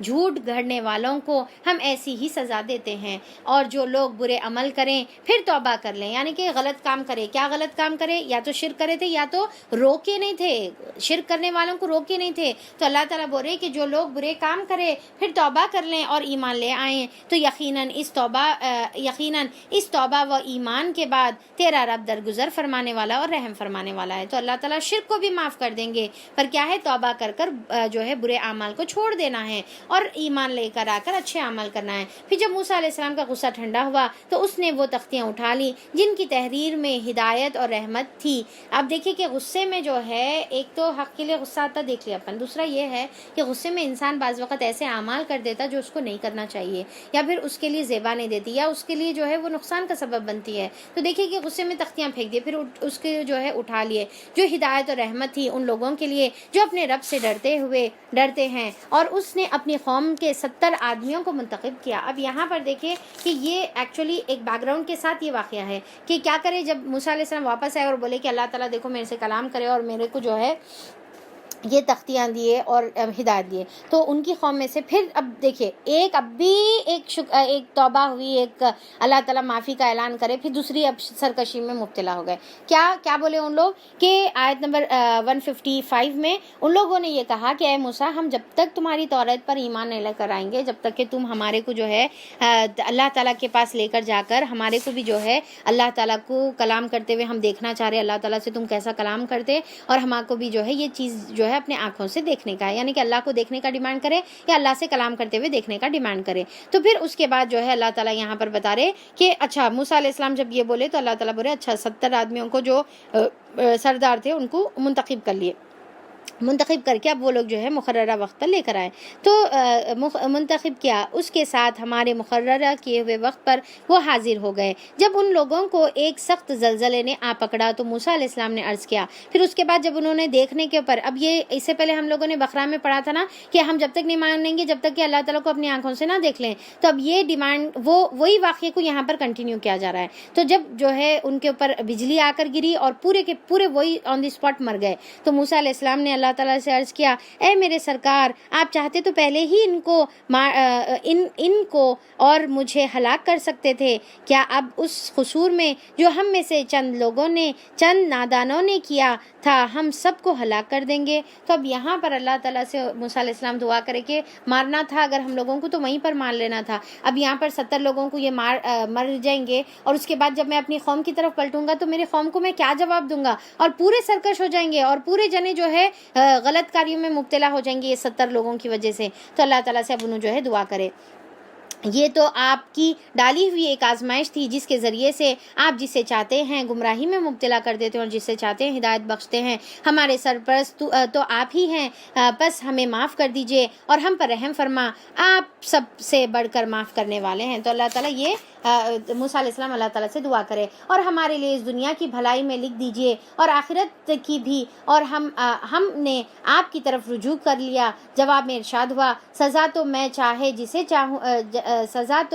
جسے چاہتا ہوں دیتا ہوں، مگر میری رحمت ہر چیز پر چھائی ہوئی ہے اور اسے میں ان لوگوں کے حق میں لکھوں گا. اللہ تعالیٰ کی رحمت ان لوگوں کے حق میں لکھوں گا جو نافرمانی سے پرہیز کریں گے. تو اللہ تعالیٰ کی رحمت کس کے اوپر چھائی ہوئی ہے بتائیے؟ جو پرہیزگاری، جو تقوی کی زندگی اختیار کریں گے اور جو پرہیزگاری کریں گے اور زکوٰۃ دیں گے. یعنی کہ زکوٰۃ کا مطلب اب یہاں پر کیا ہے کہ اللہ تعالیٰ کے لیے حق نکالنا، اور دوسرا اپنے نفس کا تزکیہ کرتے رہیں گے اور میری آیت پر ایمان لائیں گے، تو ان کے اوپر اللہ کی رحمت حاوی رہے گی. اللہ تعالیٰ ان کو اپنی رحمتوں میں مبتلا کریں گے. اللہ تعالیٰ ہم کو ان میں شمار فرما دیجئے. بس آج یہ رحمت ان لوگوں کا حصہ ہے جو اس پیغمبر نبی امی کی پیروی اختیار کریں، یعنی کہ نبی کریم صلی اللہ علیہ وسلم کی جو پیروی اختیار کریں گے ان کے اوپر بھی اللہ کی رحمت ہے، جس کا ذکر انہیں اپنے ہاں تورات اور انجیل میں لکھا ہوا ملتا ہے، اور انہیں نیکی کا حکم دیتے ہیں اور بدی سے روکتے ہیں. ان کے لیے پاک چیزیں حلال اور ناپاک چیزیں ان کے لیے حرام اللہ تعالیٰ کرتے ہیں، اور ان پر سے وہ بوجھ اتارتے ہیں جو ان پر لدے ہوئے تھے. یعنی کہ جہالت کے رسومات اور جو پہلے زمانے سے جو چلے ہوئے آ رہے جو بوجھ تھے، اللہ تعالیٰ وہ بوجھوں کو کیا کرتے ہیں؟ ہلکا کرتے ہیں. یعنی کہ بدعتیں اور رسومات انسان کے اوپر بوجھ ہوتی ہیں. کیا ہوتی ہیں؟ بوجھ ہوتی ہیں. اور اسلام کس لیے آیا ہے؟ وہ بوجھوں کو ہلکا کرنے آیا ہے. پر افسوس کی بات یہ ہے کہ ہمارے پاس آج اسلام آنے کے باوجود بھی ہم اپنے آپ کو پھر بھی بوجھوں میں مبتلا کر کے رکھے ہوئے ہیں. پھر بھی جو ہے یہ ایسا کرنا وہ ویسا کرنا. اللہ تعالیٰ کی جس کے اوپر نہ تعلیمات ہے، نہ قرآن کی تعلیمات، نہ حدیث میں اس کے بارے میں ملتا ہے، وہ چیز ہم نے خود اپنے اوپر لاد لیا ہے، خود اپنے اوپر بوجھ بنا لیا ہے. اللہ تعالیٰ تو اسلام بھیجے تاکہ وہ بوجھ کو دور کرے. آپ صلی اللہ علیہ وسلم کو مبعوث فرمائے، آپ صلی اللہ علیہ وسلم کو ہمارے پاس بھیجے تاکہ ہمارے بوجھوں کو ہلکا کیا جائے. تو اللہ تعالیٰ آیت نمبر 157 میں اللہ تعالیٰ فرماتے ہیں کہ ان کے اوپر جو ہے ناپاک چیزیں حرام کی اور ان پر سے وہ بوجھ اتارتا ہے جو ان کے اوپر لدے ہوئے تھے، اور وہ بندشیں کھولتا ہے جن میں وہ جکڑے ہوئے تھے، اور بندشوں سے آزاد کرنے کے اللہ تعالیٰ آپ صلی اللہ علیہ وسلم کو ہمارے پاس بھیجے. تو لہٰذا آپ کی تعلیمات کے اوپر اگر ہم عمل کریں گے تو ہم تمام بندشوں سے اور بوجھوں سے آزاد ہو جائیں گے. لہٰذا جو لوگ اس پر ایمان لائیں اور اس کی حمایت اور نصرت کریں، یعنی کہ کس کے اوپر؟ اللہ کے رسول پر اور اللہ کے بھیجی ہوئی کتاب پر، اور اس کی مدد کریں، یعنی کہ اس کے سپورٹ کریں، تو اس روشنی کی پیروی اختیار کریں جو اس کے ساتھ نازل کی گئی ہے، یعنی کہ قرآن. وہی فلاح پانے والے ہیں. کون مفلح ہے؟ کون فلاح پانے والے ہیں؟ جو آپ صلی اللہ علیہ وسلم پر ایمان لائے، مدد کرے آپ صلی اللہ علیہ وسلم کی، حمایت کرے، سپورٹ کرے اور قرآن پر ایمان لے کر آئے تو فلاح پائیں گے. اے محمد صلی اللہ علیہ وسلم کہو کہ اے انسانوں، میں تم سب کی طرف سے اس خدا کا پیغمبر ہوں جو زمین اور آسمان کی بادشاہی کا مالک ہے. اس کے سوا کوئی خدا نہیں ہے. وہی زندگی بخشتا ہے اور وہی موت دیتا ہے. بس ایمان لاؤ اللہ پر اور اس کے بھیجے ہوئے نبی امی پر، یعنی کہ آپ صلی اللہ علیہ وسلم پر، جو اللہ اور اس کے رسول اور جو اللہ اور اس کے ارشادات کو مانتا ہے، اور پیروی اختیار کرو اس کی. امید ہے کہ تم راہ راست پاؤ گے. یعنی کہ سیدھی راستہ کون سی ہے؟ جو اللہ اور اللہ کے رسول کا راستہ ہے. موسیٰ علیہ السلام کی قوم میں ایک گروہ وہ ایسا بھی تھا جو حق کے مطابق ہدایت کرتا اور حق ہی کے مطابق انصاف کرتا تھا. تو اب یہاں پر اللہ تعالیٰ جو ہے ایک تو پورے انبیاء اور رسول ہم دیکھے، اب اس کے بعد اللہ تعالیٰ کمپیئر کر کے آپ صلی اللہ علیہ وسلم کی طرف مخاطب کر کے اب تمام مشرکین مکہ کو ایک تعلیم دے رہے. ٹھیک ہے، یہ نصیحت ہوگی. اب اس کے بعد جو ہے پھر ایک یہی آخری جو ہمارا تھرڈ پارٹ ہے، اس کا ایک آخری پہلو یہ بھی ہے کہ یہاں پر سبت والوں کا ذکر اب یہاں پر ہم لوگ دیکھیں گے. ٹھیک ہے، تو موسیٰ علیہ السلام کی قوم میں کیا تھا؟ ایک پہلا گروپ تھا، فرسٹ گروپ تھا جو کیا کرتا تھا؟ جو حق کے مطابق ہدایت کرتا تھا. یعنی کہ موسیٰ علیہ السلام کی قوم میں سے ایک گروپ یہ تھا جو حق کے مطابق ہدایت کرتا تھا اور حق کے مطابق ہی انصاف کرتا تھا.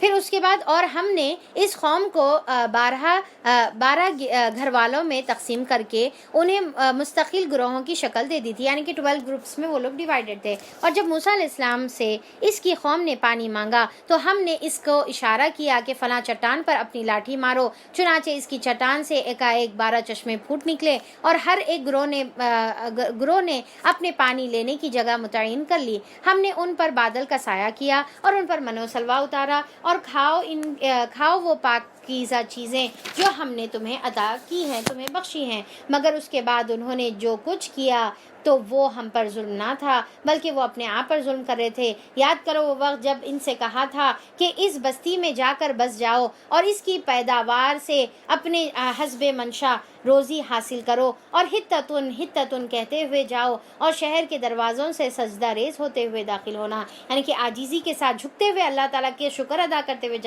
داخل ہونا. اب دیکھیں کہ یہ تمام واقعات آلریڈی سورہ بقرہ میں گزرے. اب پھر سے میرے کو ایکسپلینیشن کی ضرورت یہاں پر میں نہیں سمجھتی ہوں ہے کہ جب ان کے اوپر منو سلوا آ رہا تھا تو ان لوگ کیا بولے، ہمارے کو گیہوں، ککڑی، اناج، لہسن، پیاز، یہ سب چیزیں ہونا. تو اللہ تعالیٰ بولے اچھا ٹھیک ہے، تم جو ہے وہ بستی میں جاؤ، وہاں پر تم کو ملے گا، اور وہاں پر کیا ہے استغفار کرتے ہوئے جانا. ہتتن کا مطلب کیا ہے؟ استغفر اللہ. اور پھر کیا ہے؟ اللہ کی عاجزی اختیار کرنا. تو وہاں پر وہ لوگ کیا کرے، اور ہم تمہارے خطاؤں کو معاف کریں گے اور نیک رویہ کرنے والوں کو مزید فضل سے نوازیں گے. مگر جو لوگ ان میں سے ظالم تھے انہوں نے اس بات کو جو کچھ کہی گئی تھی اس کو بدل ڈالا. اور کیا بولتے گئے ان لوگ؟ ہنتتن، گیہوں، جو ہونا ہمارے کو. اور نتیجہ یہ ہوا کہ ہم نے ان کے ظلم کی پاداش میں ان پر آسمان سے عذاب بھیجا. اور ذرا ان سے اس بستی کا حال بھی پوچھو جو سمندر کے کنارے واقع تھی. اب یہاں پر سبت کی بستی کی طرف اشارہ ہے. اب یہ جو ہے سیکنڈ گروپ تھا. ایک گروپ کیا تھا؟ جو صحابہ کا، یعنی کہ موسیٰ علیہ السلام کے صحابہ کا گروپ تھا، یا مومنوں کا گروپ بول سکتے ہیں اپن، جو نیکی کا حکم دیتا تھا اور برائی سے روکتا تھا. اب دوسرا گروپ کیا ہے یہاں پر بتا رہے، جو سمندر کے کنارے سے واقع تھا. انہیں یاد دلاؤ وہ واقعہ کہ وہاں کے لوگ سبت یعنی کہ ہفتے کے دن احکام الہی کے خلاف ورزی کرتے تھے، اور یہ کہ مچھلیاں سبت ہی کے دن ابھر کر سطح پر سامنے ان کے آتی تھی، اور سبت کے سوا باقی دنوں میں نہیں آتی تھی. اب آزمائش کے طور پہ سیٹرڈے کے دن زیادہ مچھلیاں آتی تھی، جبکہ سیٹرڈے کے دن ان کو کیا حکم تھا کہ اب مچھلیاں نہیں پکڑنے کا ہے. یہ اس لیے تھا، یعنی کہ سیٹرڈے کے دن ہی کئی کو زیادہ آتی تھی. یہ اس لیے ہوتا تھا کہ ہم ان کی نافرمانیوں کی وجہ سے ان کو آزمائش میں ڈالیں. اب یہاں پر دیکھیں کہ اللہ تعالیٰ وہی چیز میں مبتلا کر آزمائش کب لیتا ہے؟ گناہوں کی وجہ سے لیتا ہے. جب انسان گناہ کرتا ہے تو اللہ تعالیٰ ان کے اوپر اور زیادہ سختی سے آزمائش میں مبتلا کرتے ہیں. ٹھیک ہے، تو ایک سمجھ میں آئے کہ گناہوں سے بھی انسان آزمائش میں مبتلا ہوتا ہے، گناہوں کی نحوست کی وجہ سے. اور دوسرا جو بندہ نیک ہوتا ہے اس کو بھی اللہ تعالیٰ آزمائشوں میں مبتلا کرتے ہیں تاکہ اس کے درجات کو بلند کریں. ٹھیک ہے، اب یہاں پر ان کی آزمائش کس کی دیکھنے ہو رہی کہ کتنا ایمان ان کے اندر باقی ہے، نہیں ہے تو پھر صفحہ ہستی سے مٹا دینے کے لیے. تو اب یہاں پر اللہ تعالیٰ بتا رہے کہ ان کی وجہ سے جو ہے آزمائش میں مبتلا کرا. پریویس ہم کیا پڑھے کہ جو نیکی پر رہتے ہیں تو اللہ تعالیٰ ان کے اوپر بوجھ ہٹا دیتے ہیں، ان کی بندشوں کو کھول دیتے ہیں، یعنی کہ دین کے عمل کرنے کے اوپر آسانیاں ہوتی ہے، اور دین سے دور رہنے پر ان کی زندگی کو اللہ تعالیٰ تنگ کر دیتے ہیں. اور انہیں یہ بھی یاد دلاؤ کہ جب ان میں سے ایک گروہ نے دوسرے گروہ سے کہا تھا کہ تم ایسے لوگوں کو کیوں نصیحت کرتے ہو جنہیں اللہ ہلاک کرنے والا ہے یا سخت سزا دینے والا ہے. اب یہ تیسرے گروپ کی بات ہے. اب کیا ہے؟ ایک امر بالمعروف اور نہی عن المنکر کا کام کرنے والا ہے، دوسرا وہ گناہ میں مبتلا ہے، اور تیسرا گروہ جو ہے پہلے گروہ کو یہ بول رہا کہ تم کئی کو روک رہے بھائی، تمہارے کو کیا کام ہے، کیا ضرورت ہے سب کو جو ہے ہدایت کی طرف بلا لیتے بیٹھنے کی، تم اپنا کام کرو نا، ہم اچھے عمل کریں گے. تو یہ تیسرا گروپ کیا ہے؟ خود اچھے عمل کرنے والا تھا پر کیا ہے دوسروں کو گناہ سے نہیں روکتا تھا. اب یہاں پر دیکھیں کہ یہ تین گروپس بار بار جو میں بتا رہی ہوں اس سے ہمارے لیے بہت بڑی نصیحت ہے، اسی لیے میں یہ تین گروپس میں ڈیوائیڈ کر کے بتا رہی ہوں کہ ایک گروپ کیا ہے کہ گناہ کرنے والا ہے، دوسرا گروپ گناہ نہیں کرنے والا ہے، اور تیسرا گروپ بھی گناہ نہیں کرنے والا ہے پر کیا ہے انہیں نیکی کا حکم دیتا ہے اور برائی سے روکتا ہے. تو اب یہاں پر جو سیکنڈ جو گروپ ہے انہیں یہ بول رہا ہے کہ تم ان کے زندگی میں انٹرفیئر. اب آج بھی بولتے نا لوگ کیا کرنے کا ہے تمہارے کو, کئی کو انٹرفیئر کرنا, ہم دوسروں کی زندگی میں, انہوں کیا کرتے کرنے دو, ہمارے کو کیا کرنا ہے, ہم تو سیدھے راستے پہ ہیں نا. تو اپن کیا کرتے کہ ہم خود سیدھے راستے پہ ہے, ہدایت پر ہے, تو ہم مطمئن ہو جاتے. جبکہ ہم امت وسط ہے, ہمارے اوپر ذمہ داری ہے کہ اگر ہم غلط کو دیکھیں تو اپنے ہاتھ سے روکیں, زبان سے روکیں, یا کم سے کم جو ہے ہم اس کو دل میں برا سمجھیں. اگر ہم یہ ذمہ داری نہیں کریں گے تو پھر اللہ تعالیٰ کیا بتا رہے ہیں یہاں پر کہ پھر اللہ تعالیٰ کا جب عذاب آیا تو اللہ تعالیٰ نے جو گناہ کرنے والے تھے ان کو بھی ہلاک کر دیا, اور جو گناہ نہیں کرتے تھے پر روکتے بھی نہیں تھے تو اللہ تعالیٰ ان کو بھی عذاب میں مبتلا کر دیے. اور تیسرا گروہ جو گناہ نہیں کرتے تھے اور پر ساتھ میں روکتے تھے, اللہ تعالیٰ صرف وہ ایک گروپ کو بچایا, اور باقی کے دونوں گروپس کو اللہ تعالیٰ نے بندر اور سوروں میں تبدیل کر دیا, ان کے چہروں کو بگاڑ دیا, اللہ تعالیٰ ان کو بندر بنا دیے. تو اب یہاں پر اس سے ہم کو کیا سبق ملتا ہے؟ اس سے بہت اہم سبق ملتا ہے ہم کو کہ ہم کو گناہ سے بچنا ہی نہیں ہے. صرف گناہوں سے بچنا کمال نہیں ہے, بلکہ ہم کو گناہوں سے بچنا ہے اور ساتھ میں دوسروں کو بھی گناہ سے روکنا ہے. امر بالمعروف اور نہی عن المنکر کا کام کرتے رہنا ہے, ورنہ پھر اللہ تعالیٰ کا عذاب آئے گا تو پھر وہ لوگ بھی اس کے اندر مبتلا ہو جائیں گے, حالانکہ نیک کام کرنے والے ہیں, حالانکہ مسجدوں کو جانے والے ہیں, حالانکہ عبادت اور روزہ اور نماز اور زکوٰۃ دینے والے ہیں, پر وہ لوگ بھی ہلاک ہوں گے کیونکہ وہ لوگ دوسروں کو اس کی ترغیب نہیں دلاتے تھے, دوسروں کو غلط کام سے روکتے نہیں تھے, نیکی کی طرف نہیں بلاتے تھے. تو اللہ تعالیٰ دونوں گروپس کو اللہ تعالیٰ نے ہلاک کر دیا. تو اللہ تعالیٰ یہاں پر کیا بول رہے کہ تم کئی کو ان کو جو ہے ہدایت کی طرف دے رہے جس کو اللہ تعالیٰ, اب ان کو اللہ تعالیٰ سزا دینے والے ہیں. تو انہوں نے جواب دیا ہم یہ سب کچھ تمہارے رب کے حضور اپنی معذرت پیش کرنے کے لیے کرتے ہیں اور اس امید میں کرتے ہیں کہ شاید یہ لوگ اس نافرمانی سے پرہیز کرنے لگیں. تو اب یہاں پر دو مقصد بتائے جا رہے ہیں. آیت نمبر 164 میں دو مقصد بتائے جا رہے ہیں دعوت کے کام کے لیے. ایک, دعوت کا کام ہمارے کو اس لیے کرنا ہے کہ ہمارے اوپر اللہ کی ذمہ داری ہے, ہمارے کو چاہے انہوں مانو نہیں مانو, ہم تو اللہ تعالیٰ کے حضور جواب دہی کے ڈر سے ہم یہ کام کریں. کیونکہ قیامت میں جب ہم سے پوچھا جائے گا کہ تمہارے جو ہے وہ فلاں رشتے دار, تمہارے بھائی بہن, تمہارے گھر والے جو ہے غلط کام کرتے تھے, گناہوں سے نہیں بچتے تھے اور پھر نیکی کا کام نہیں کرتے تھے, تو تم کیا کر رہے تھے؟ تو قیامت میں وہ جواب دینے کے لیے اللہ تعالیٰ جو ہے, اللہ تعالیٰ کی یہ دعوت کا کام کرنا ہے. دوسرا کیا ہے کہ یہ امید میں بھی کہ شاید ہم لوگ سدھر جائیں گے اور اپنے آپ کو جہنم سے بچا لیں گے. یعنی کہ امت کی ہمدردی بھی ایک دائی کے دل میں ہونی چاہیے, ایک دائی کے دل میں اخلاص ہونا چاہیے, اللہ کے حضور حاضر ہونے کا ڈر ہونا چاہیے, اور دوسرا اپنے امت کی ہمدردی, اپنے گھر والے رشتے دار, اپنے امت کی ہمدردی ہونی چاہیے. آخرکار جب وہ ان ہدایت کو بالکل ہی فراموش کر گئے جو انہیں یاد کرائی گئی تھی, تو ہم نے ان لوگوں کو بچا لیا جو برائی سے روکتے تھے. کیا بول رہے اللہ تعالیٰ؟ ہم نے ان لوگوں کو بچا لیا جو برائی سے روکتے تھے, اور باقی سب لوگ جو ظالم تھے, یعنی کہ گناہ کرتے تھے اور گناہ سے روکتے نہیں تھے, ان کی نافرمانیوں پر سخت عذاب نے پکڑ لیا. پھر جب وہ پوری سرکشی کے ساتھ وہی کام کیے چلے گئے جس سے انہیں روکا گیا تھا, تو ہم نے کہا کہ بندر ہو جاؤ. تو اللہ تعالیٰ کیا کرے کہ ان کو بندر ہو جاؤ. اللہ تعالیٰ بولے ذلیل اور خوار. اب یہاں پر دیکھیں کہ اللہ تعالیٰ نے ان کے اوپر یہ عذاب کیوں نازل فرمایا, کیونکہ اللہ تعالیٰ کی آیتوں کو انہوں نے پھیر دیا تھا, اللہ تعالیٰ کی آیتوں کو انہوں نے پلٹا دیا تھا. جیسا انہوں نے اللہ تعالیٰ کی آیتوں کو چینج کر دیا, اللہ تعالیٰ نے ان کے چہروں کو چینج کر دیا. اب حدیث میں ایک روایت میں آتا ہے نا کہ قیامت سے قریب بھی ایک زمانہ آئے گا جب اللہ تعالیٰ چہروں کو بندر اور سوروں میں تبدیل کر دیں گے. اور وہ زمانے کے بارے میں آپ صلی اللہ علیہ وسلم کی پیشن گوئی ہے کہ جب سود عام ہو جائے گا, جب زنا اور فحش عام ہو جائیں گا, بے حیائی, اوپنلی بے حیائی کی جائے گی, اور کوئی جو ہے فرق نہیں رہے گا. جیسا آج ہومو سیکشوالٹی عام ہو گئی, بے حیائی عام ہو گئی, کوئی تمیز نہیں ہے, کوئی شرم کی بات نہیں ہے, کوئی چھپی ہوئی چیز نہیں ہے. ہر چیز جو یعنی کہ چھپی ہوئی ہونی چاہیے, جو یعنی کہ چار دیواری کے اندر کرنی چاہیے, ویسی چیزیں عام اوپنلی کیا جا رہا ہے. یعنی کہ فلمز میں, سیریلز میں ایسی چیزیں بتائی جا رہی کہ جو چیز چھپ کر کی جاتی ہے وہ عام سرے کھلے عام جو ہے بتایا جا رہا ہے. اور ہر گھر میں باپ, بیٹا, بچے, بہو, سب لوگ ایک ساتھ بیٹھ کے وہ بے حیائی کو دیکھ رہے ہیں, اور ساری شرم ختم ہو گئی ہوئی ہے. ہے کہ ارے اتنے ننگے کپڑے ہیں، اتنی گندگی ہے، اتنی بے حیائی کے چیزیں ہیں، نہ باپ کو شرم آ رہی، نہ بیٹی کو شرم آ رہی، نہ اماں کو شرم آ رہی، نہ جو ہے کسی اور کو جو ہے بچوں کو شرم آ رہی، سب لوگ ایک ساتھ بیٹھ کے، بہو ساس بیٹی سب لوگ بیٹھ کے ایک ساتھ دیکھ رہے ہیں، کتنی بے حیائی پھیل گئی دیکھیے۔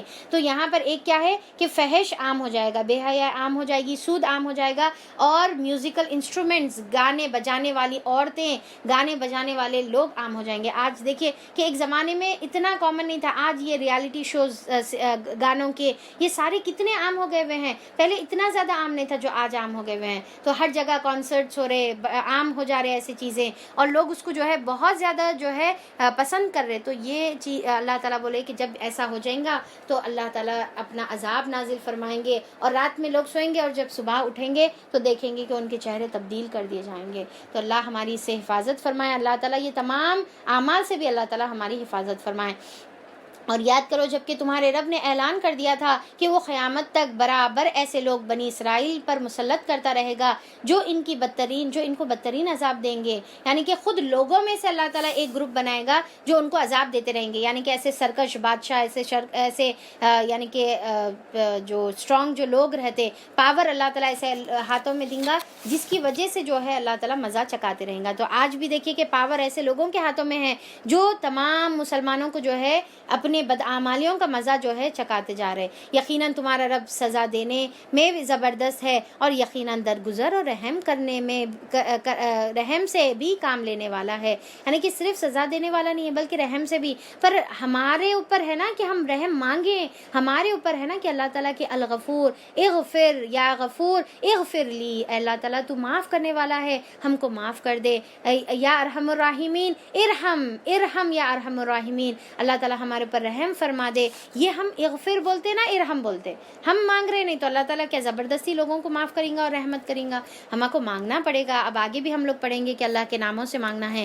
ہم نے ان کو زمین میں ٹکڑے ٹکڑے کر کے بہت سی قوموں پر تقسیم کر دیا، کچھ لوگ ان میں سے نیک تھے اور کچھ لوگ اس سے مختلف تھے، اور ہم ان کو اچھے اور برے حالات سے آزمائش میں مبتلا کرتے رہے کہ شاید کہ وہ پلٹ آئیں، یعنی کہ اللہ تعالیٰ آزمائش کیوں دیتا؟ ہمارے کو پلٹنے کے لیے دیتا۔ دیکھیے آزمائش، سوچ کے دیکھیے آزمائش کیوں؟ پلٹنا، تاکہ لوگ انسان پلٹنا۔ تو آزمائش تو ہونے والی ہے 100%۔ اب یہاں پر ڈیپینڈ کرتا کہ جو انسان اللہ کی طرف پلٹے آزمائش میں تو وہ اس کے لیے رحمت کا سبب بنے گی، اور جو انسان آزمائش میں دور چلے جائے اللہ تعالیٰ سے تو وہ اس کے لیے سزا کا سبب بنے گی۔ پھر اگلی نسلوں کے بعد ایسے ناخلف لوگ ان کے جانشین ہوئے جو کتاب الہی کے وارث ہو کر اسی دنیا دنا کے فائدے، یعنی کہ جو دنیا جو فانی ہے اس کے فائدے سمیٹتے ہیں اور کہہ دیتے ہیں کہ توقع ہے کہ ہمیں معاف کر دیا جائے گا۔ اب یہاں پر اللہ تعالیٰ بول رہے کہ جیسا نبی آئے، نبی کے بعد ان کے صحابہ رہتے، ٹھیک ہے، تو اب وہ زمانے میں ان کا ایمان وہ کیسا رہتا؟ بہت زیادہ اسٹرانگ رہتا۔ پھر اس کے بعد ان کے جانشین اللہ تعالیٰ دوسری قوموں کو بناتے، پھر دوسری قوموں کو بناتے، پھر دوسری قوموں کو، ٹھیک ہے۔ تو اس کے بعد اللہ تعالیٰ بول رہے کہ پھر بعد میں ایسے لوگ آئیں گے جو دنیا پرست ہوں گے، جو دنیا کی طرف جھکنے والے ہوں گے، دنیا سے محبت کرنے والے ہوں گے، اور کیا امید رکھ رہے؟ اللہ تعالیٰ سے توقع ہے اللہ تعالیٰ ہم کو معاف کر دیتے، اللہ تعالیٰ بہت معاف کرنے والے نا، بہت رحم کرنے والے اللہ تعالیٰ، تو اللہ تعالیٰ جو ہے معاف کر دیں گے۔ پھر اس کے بعد جو ہے اللہ تعالیٰ یہاں پر کیا بتا رہے کہ اور اگر وہی متاع دنیا پھر سامنے آتی ہے تو پھر لپک لپک کر اس کو لے لیتے ہیں۔ تو اب دنیا جب سامنے آتی تو اس کو لپک کر لے لیتے ہیں۔ کیا ان سے کتاب کے عہد نہیں لیا جا چکا ہے کہ اللہ کے نام پر وہی بات کہیں جو حق ہو، اور یہ خود پڑھ چکے ہیں کہ جو کتاب میں لکھا گیا ہے۔ آخرت کی قیامگاہ تو خدا ترس لوگوں کے لیے بہتر ہے۔ کیا تم اتنی سی بات نہیں سمجھتے؟ جو لوگ کتاب کی پابندی کرتے ہیں، جنہوں نے نماز قائم کر رکھی ہے، یقیناً ایسے نیک کردار لوگوں کا اجر اللہ ضائع نہیں کریں گے۔ دو یہاں پر کوالٹیز بتائی گئی، کیا ہے کوالٹیز بتائیے جس کا اللہ تعالیٰ اجر ضائع نہیں کریں گے؟ ایک تو کتاب کو پکڑنا ہے اور دوسرا نماز کو قائم کرنا ہے. کتاب کو پکڑیں گے اور نماز قائم کریں گے تو اللہ تعالیٰ ہمارے اجر کو ضائع نہیں کرے گا اور آخرت میں جنت. انہیں وہ وقت بھی کچھ یاد ہے جب کہ ہم نے پہاڑ کو ہلا کر ان پر اس طرح چھا دیا تھا گویا کہ وہ چھتری ہے اور یہ گمان کر رہے تھے کہ اب ان کے اوپر وہ آ پڑے گا. تو کوہ طور کو اٹھایا. سورہ بقرہ میں اس کے بارے میں گزر چکا ہے. عہد لیے تھے جو اللہ تعالیٰ ان سے.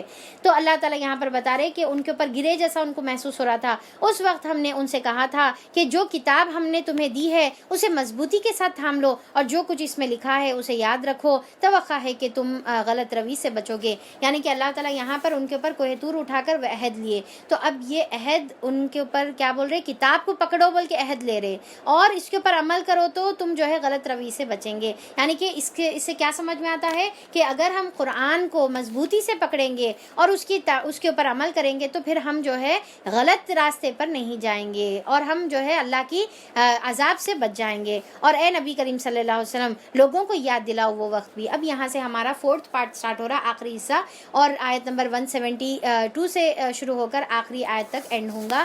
تو اب یہاں پر اللہ تعالیٰ بتا رہے کہ ان کو ذرا یاد دلاؤ وہ وقت جب تمہارے رب نے بنی آدم کے پشتوں سے ان کی نسل کو نکالا تھا اور انہیں خود ان کے اوپر گواہ بناتے ہوئے پوچھا تھا کیا میں تمہارا رب نہیں ہوں؟ انہوں نے کہا ضرور آپ ہی ہمارے رب ہیں اور ہم اس کی گواہی دیتے ہیں. تو اب یہاں پر اللہ تعالیٰ جو ہے ایک بات یاد دلا رہے. اب دیکھیں یہ بات ایسی ہے جو قرآن سے ہم کو معلوم ہوئی ہے ورنہ ہم اس کے بارے میں نہیں جانتے تھے. اللہ تعالیٰ بول رہے کہ اللہ تعالیٰ بنی آدم کو جب نبی آدم علیہ السلام کو بنائے تو اس کی پشت سے جو ہے ان کی پوری نسل کو اللہ تعالیٰ بنا دیے. ان کی تمام ارواحوں کو, روحوں کو, ارواح مطلب روح کو بولتے ہیں, روحوں کو اللہ تعالیٰ نے جمع کیا. یعنی کہ یہ دنیا میں آنے سے پہلے پورے روحوں کو جمع کر کے اللہ تعالیٰ پورے روحوں سے یہ گواہی لیے, پورے روحوں سے یہ سوال کرے اللہ تعالیٰ کیا میں تمہارا رب نہیں ہوں؟ تو پورے روحوں نے یہ جواب دیا کہ ہاں اللہ تعالیٰ آپ ہی ہمارے رب ہے اور ہم اس کی گواہی دیتے ہیں. اور اس کو کیا کہتے ہیں؟ عہد الست کہتے ہیں. کیا کہتے ہیں بولیے؟ عہد الست اس کو جو ہے کہتے ہیں. تو اب یہ جو ہے اللہ تعالیٰ بول رہے کہ یہ اب یہاں پر دیکھیں کہ یہ جو عہد الست ہم جو کرے, اب ہمارے کو یاد ہے, آپ کو میرے کو یاد ہے, نہیں یاد ہے, پر اس کے اللہ تعالیٰ نے یہ کیا ہے کہ ہماری روحوں کے اندر, ہمارے جو ہے اندر یہ چیز جو ہے ودیت کر دی. اللہ تعالیٰ یہ چیز ہمارے اندر ڈال دیے کہ ہمارے اندر سے یہ چیز کی چاہت ہے کہ ہم ایک رب کی عبادت کریں. عہد الست, SALAST, ٹھیک ہے, الست, اوکے. تو اب یہ چیز ہماری فطرتوں میں اللہ تعالیٰ رکھ دی ہے, ایک معبود کی عبادت کرنا. یہ ہمارے فطرت کے اندر اللہ تعالیٰ نے رکھ دیا ہوا ہے, پر یہ یاد نہیں ہے. کیوں یاد نہیں ہے؟ اب ہم بولیں گے اللہ تعالیٰ ہمارے کو یاد ہی نہیں ہے. یاد رہتا تھا تو ہم تیری عبادت کرتے تھے. اللہ تعالیٰ اگر یاد رہتا تو پھر ٹیسٹ کہاں رہتا تھا؟ ٹیسٹ اتنے رہتا تھا. سب جنوں کو یاد ہے کہ اللہ تعالیٰ کو دیکھے ہوئے ہیں اور ارواح پورے ہم لوگ گواہی دے کر آئے ہوئے ہیں, کوئی ٹیسٹ ہی نہیں. تو اللہ تعالیٰ کا ایکچولی ٹیسٹ تو یہ ہے نا کہ ہماری جو فطرت میں اللہ تعالیٰ رکھے ہوئے ہیں اس کی فطرت کی پکار کو سمجھے اور ایک اللہ کی عبادت کریں. تو اللہ تعالیٰ پوچھے الستو بربکم قالوا بلا, ہم لوگوں نے کہا قالوا بلا شہدنا, اور ہم اس کے اوپر گواہ ہیں. یہ ہم نے اس لیے کیا تھا کہ تمہیں قیامت کے روز یہ نہ کہہ دو کہ ہم تو اس بات سے بے خبر تھے. یعنی کہ قیامت کے دن جو ہے اللہ تعالیٰ حجت پوری کرنے کے لیے یہ عہد سب سے لیے تھے, اور یہ عہد ہماری فطرت میں, ہمارے کو وہ سچویشن یاد نہیں ہے پر وہ فطرت میں ہماری وہ چیز یاد ہے ہم کو. یا یہ نہ کہنے لگو کہ شرک کی ابتدا تو ہمارے باپ دادا نے کی, ہم سے پہلے کی تھی اور ہم ان کے بعد آنے والی نسل ہے, پھر کیا آپ ہمیں ان قصوروں پر پکڑیں گے جو غلط کار لوگوں نے کیا تھا. اب دیکھیے کہ یہاں پر ایک بات جو آج ہم لوگ بھی بولتے ہیں کہ اللہ تعالیٰ سے قیامت کے دن وہ لوگ بولیں گے کہ اللہ تعالیٰ ہمارے باپ دادا شرک کرتے تھے, اب ہم ان کے گھر میں پیدا ہوئے, ہم انہوں جیسا سیکھے ویسی ہم لوگ عمل کرتے رہے, تو اب انہوں جو کرے ان کی وجہ سے ہم یہ سیکھ کر ہم بھی ویسے کرے, تو کیا آپ ان کے وہ غلط کاریوں کی وجہ سے ہمارے سے پوچھ کریں گے؟ تو یہاں پر یہ چیز وہ زمانے میں بھی لوگ بولتے تھے اور آج کے زمانے میں بھی یہ چیز لوگ بولتے ہیں, اور قیامت کے دن بھی لوگ ایسا بولیں گے. تو اللہ تعالیٰ اسی لیے انسانوں کی فطرت میں رکھ دیے اور ہر کسی کو اللہ تعالیٰ ہدایت دیتے ہیں. یعنی کہ ہمارے کو اللہ تعالیٰ دماغ دیے ہوئے ہیں, سوچنے سمجھنے کی صلاحیت دیے ہوئے ہیں. تو کیا ہم اپنا یہ دماغ استعمال نہیں کریں گے؟ آج ہمارا یہ دماغ پورے کتابوں کو چاٹنے میں لگا ہوا ہے. سوشل پڑھتے, سائنس پڑھتے, میتھس پڑھتے, آرٹس پڑھتے, سوشیولوجی پڑھے, اکانومکس پڑھے, ہم جو ہے تمام فائنینشیل ایشوز ہم کو سمجھ میں آتے ہیں, پکوان کی تمام جو ہے ہمارے ہمارے کو چیزیں یعنی کہ پورے جو ترکیبیں ہیں ریسیپیز ہے وہ سمجھ میں آتی، بچے سمجھ میں آتے، شادی کرنا سمجھ میں آتا، ایک سمجھ میں نہیں آتا تو آنکھ مجھ کے باپ دادا کے طریقے پر عمل کرے، ایک دینی چھما کو سمجھ میں نہیں آتا جس کے اندر ہم ہمارا بھیجا بالکل استعمال نہیں کرتے اور بغیر سوچے سمجھے باپ دادا کے طریقوں پر آنکھ مجھ کر عمل کرتے ہیں، اور پھر قیامت کے دن اگر ہم یہ بولیں گے تو کیا ہم چھٹ جانے والے ہیں؟ بالکل نہیں چھٹنے والے ہیں۔ اللہ تعالیٰ بولیں گے کہ دماغ استعمال کر کے شادیاں کر لیے اور سب جو ہے بچے پیدا کر لیے، پھر اس کے بعد جو ہے بچوں کو بڑا کر لیے، ان کو پڑھائے، ان کو لکھائے، کمانا یاد آ گیا تمہارے کو، پکانا یاد آ گیا، سب یاد آ گیا، جب دماغ کہاں تھا جب تمہارے کو قرآن پڑھی جاتی تھی؟ دماغ قرآن کے اندر استعمال نہیں کرے۔ تو آج جو ہے ہم 10 سال 10th اسٹینڈرڈ تک پڑھتے، پھر 12، پھر جو ہے 2 سال پڑھتے، پھر مزید ڈگریاں حاصل کرتے، کوئی جو ہے مزید جو ہے آگے کچھ اور جو ہے پڑھتا، پھر اس کے اوپر مزید اور ایک ڈگری، پھر پوسٹ گریجویشن، پھر اس کے اوپر جو ہے ڈاکٹریٹس، پھر اس کے اوپر جو ہے کیا کیا کچھ حاصل کرتے جاتے، ایم ڈی بن جاتے، سب چیزیں کرتے، اور پھر بالکل دین کے معاملے میں بالکل بھی پیدل، دین کے معاملے میں بالکل بھی جاہل۔ آج کئی ایسے ڈاکٹرز ہیں، چیلنج کے ساتھ بتا رہی ہوں، کئی ایسے ڈاکٹرز ہیں جس کو قرآن کے آیتیں تو چھوڑیے اس کے نام تک نہیں معلوم ہے۔ کیا ہم میں سے ایسے موجود نہیں ہیں؟ ہے نا ہم میں سے موجود؟ آیتیں تو چھوڑیے، قرآن کے سورہ کے نام نہیں معلوم ہے، سوروں کے مطلب نہیں معلوم ہے، تعلیمات نہیں معلوم ہے، اور اس سے تو حد درجے یہ ہے کہ جو نماز میں سورہ فاتحہ ہم پڑھتے اس کا معنی نہیں معلوم ہے۔ ہم بعض کئی ایسے لوگ ہیں جس کو دعائے قنوت نہیں آتی ہے، اتحیات میں جو 2 مرتبہ جو السلام علیکہ یا جو ہے 2 مرتبہ میں سے کنفیوز ہو کے ایک مرتبہ کر کے ایک کو کھا بھی لیتے ہیں، تو اتحیات صحیح نہیں ہے، دعائے قنوت صحیح نہیں ہے۔ ابھی تک یہ بولتے ہیں اچھا دعائے قنوت اگر نہیں آتی تو ربنا پڑھ لے سکتے کیا؟ یہ سوال آ جاتے ہیں، کتنی افسوس کی بات ہے، یہ سوال آ جاتے ہیں کہ کیا دعائے قنوت کے بدل ربنا پڑھ سکتے؟ ٹھیک ہے ربنا پڑھ سکتے، پر کیا ہوا آپ کو کہ دعائے قنوت نہیں یاد کر سکتے آپ؟ کیا اتنے حد تک ہم جو ہے یعنی کہ جاہل ہیں کہ ہم یہ نہیں کر سکتے؟ اور آج جو ہے ہمارے میں سے افسوس کی بات ہے کہ آج ہم میں سے طہارت کے مسائل ہم کو نہیں معلوم ہے کہ کب ہم کو نہانا ہے، کب ہم کو نہیں نہانا ہے، ہمارے کو حیض کے کیا مسئلے ہیں، نفاس کے کیا مسئلے ہیں، استحاضہ کے کیا مسئلے ہیں، دنیا کی کیا ڈگری نہیں حاصل کرے اور ہمارے کو حیض اور نفاس۔ اب میں تو مطلب آئی ایم کوائٹ شیور کہ ہم میں سے ابھی نفاس کا مطلب بھی کئی لوگوں کو نہیں معلوم ہوگا، ٹھیک ہے؟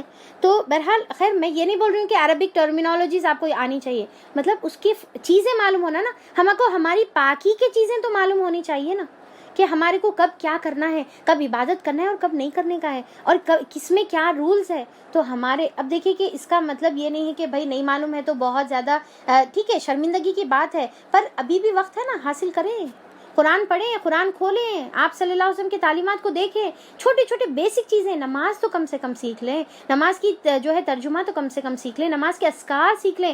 کئی لوگ ایسے ہیں جس کو سبحان ربی الاعلیٰ سجدے کے علاوہ، سجدے میں سبحان ربی الاعلیٰ کے علاوہ کوئی اور دعا نہیں آتی۔ I am sure damn sure کہ سجدے میں اس کے علاوہ بھی کوئی اور سنت سے ثابت دعائیں ہیں وہ معلوم تک نہیں ہیں۔ اگر کہیں کوئی بتا دے کہ ارے بھائی یہ بھی حضور پڑھتے تھے، تو یہ پڑھتے تھے، یہ کہاں سے آیا؟ ہم تو بچپن سے سبحان ربی الاعلیٰ پڑھے، اب تک ہمارے کو اس کے علاوہ تو کچھ بھی نہیں معلوم۔ تو ہم کیا کریں معلوم، بیسک بچپن میں ہمارے مول صاحب، ہمارے امی ابو جو بیسک جو بچپن میں بتا دیتے تھے نا کہ بھائی ثنا پڑھ لو، اس کے بعد سورہ فاتحہ، پھر اس کے بعد انا آتے نا پڑھ لینا، قل اللہ احد پڑھ لینا، ٹھیک ہے، اس کے بعد سبحان ربی العظیم، سبحان ربی الاعلیٰ۔ تو اب بس وہ بیسک جو سکھائے، یہ سوچ کے سکھائے ہمارے اسلاف کہ ہم جب بڑے ہوں گے نا تو ہم اس کے اندر پروموشن حاصل کریں گے، ہم ذرا آگے دعائیں ایکسٹرا یاد کر لیں گے، پڑھ لیں گے، کوشش کریں گے، ٹھیک ہے۔ تو اس کے بعد ہم کیا کریں، وہ بیسک جو نالج ہمارے کو جو منیمم بیسک نرسری والی جو نالج تھی نا، ہم اس کو پکڑ کے بیٹھے، آج ہمارے بال سفید ہو گئے ماشاءاللہ، اور ہم وہ بیسک جو ہے کون سی نرسری والی جو ہے سلیبس میں بیٹھے ہوئے ہیں، دنیا میں آگے چلے گئے، پر یہاں پر ہم جو ہے دنیا میں ماہر ہو گئے، پر دین کے معاملے میں کیا ہے، بیسک نرسری والے سلیبس سے آگے نہیں بڑھے، پروموشن ہمارا ہوا ہی نہیں، اور پروموشن حد تو یہ ہے کہ الٹا اور بھی اس کے اندر جو ہے چلے جا رہے۔ اللہ اکبر، اللہ اکبر۔ دیکھیے سوچنے کی بات ہے، ہم اگر یہ بولیں گے کہ ہمارے باپ دادا ہمارے کو یہ سکھائے، ہمارے کو اتنا معلوم تھا، ہم اس کے اوپر عمل کرے، قیامت میں چھٹنے والے نہیں ہیں۔ میری بہنوں سنیے، قیامت میں چھٹنے والے نہیں ہیں۔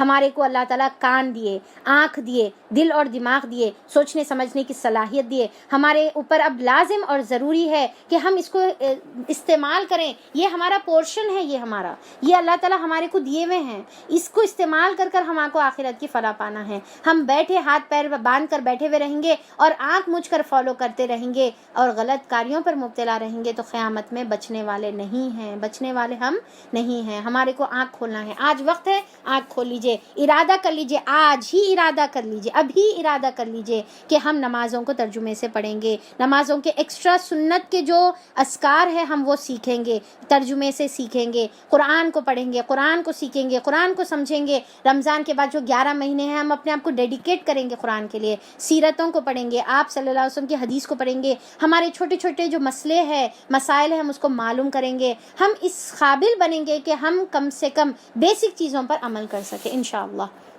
اور اس کے لیے اللہ سے دعا بھی کریں کہ اللہ ہماری اس میں جو ہے مدد فرمائے۔ دیکھو اس طرح ہم نشانیاں واضح طور پر پیش کرتے ہیں، اور اس لیے کرتے ہیں کہ یہ لوٹ اور پلٹ آئیں۔ اے محمد صلی اللہ علیہ وسلم ان کے سامنے اس شخص کا حال بیان کرو۔ اللہ اکبر، یہ تمام عالموں کی طرف یہ آیت مخاطب ہے، یہ میرے اور آپ کی طرف یہ مخاطب ہے کہ اللہ تعالیٰ بتا رہے اس شخص کا حال بیان کرو جس کو ہم نے اپنی آیات کا علم عطا کیا تھا،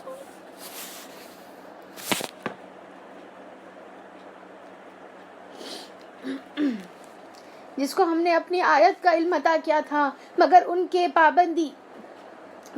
کی پابندی سے وہ نکل بھاگا۔ یعنی کہ اللہ تعالیٰ ایک بار علم عطا کر دیے، قرآن سمجھا دیے، آیتیں سمجھا دیے، شریعت سمجھا دیے، پر اس نے کیا کیا؟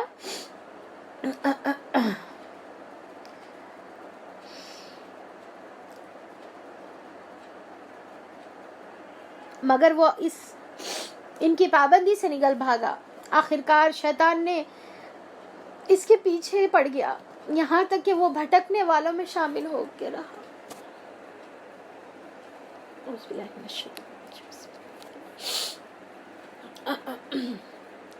اگر ہم چاہتے تو اسے ان آیتوں کے ذریعے سے بلندی عطا فرماتے۔ اللہ تعالیٰ کیا بتا رہے کہ جو علم آ گیا ہے اس کے ذریعے سے اللہ تعالیٰ کیا کرتے، وہ انسان کو بلندی عطا فرماتے۔ جیسا عمر رضی اللہ عنہ کی حدیث ہے نا، بہت مشہور حدیث ہے کہ اللہ تعالیٰ کچھ لوگوں کو قرآن کے ذریعے سے بلندی عطا فرماتا ہے اور کچھ لوگوں کو قرآن کے ذریعے سے پسپا کر دیتا ہے، اللہ تعالیٰ ذلیل کر دیتا ہے۔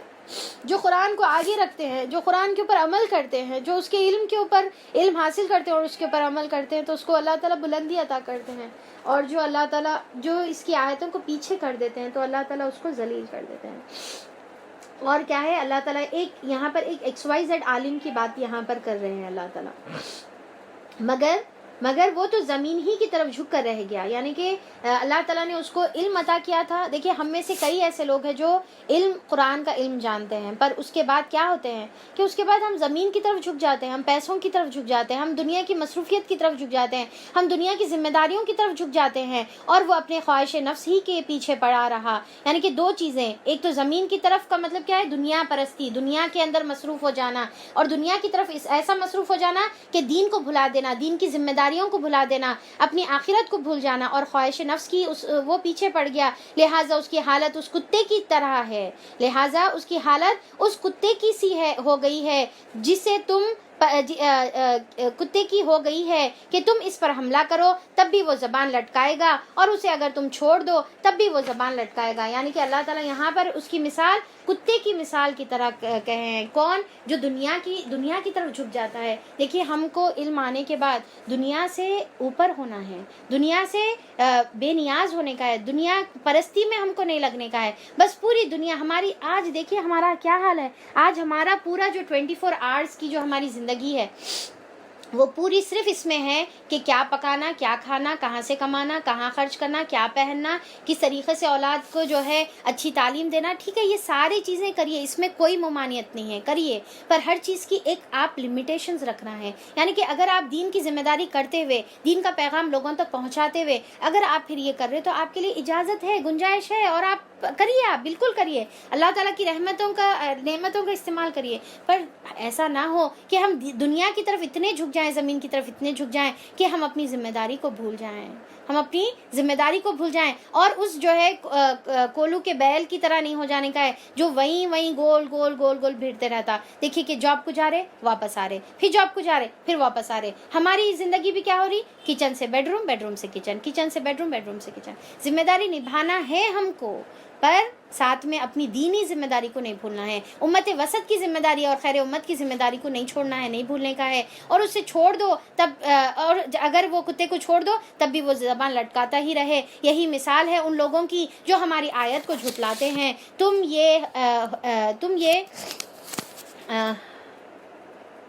یہ حکایات ان کے سامنے یعنی کہ فیکٹس ان کے سامنے سناتے رہو, شاید کہ اس کے اوپر وہ غور کریں. یہ حکایت اللہ تعالیٰ یہ فیکٹس کیوں بتا رہے؟ تاکہ ہم اس کے اوپر غور کریں.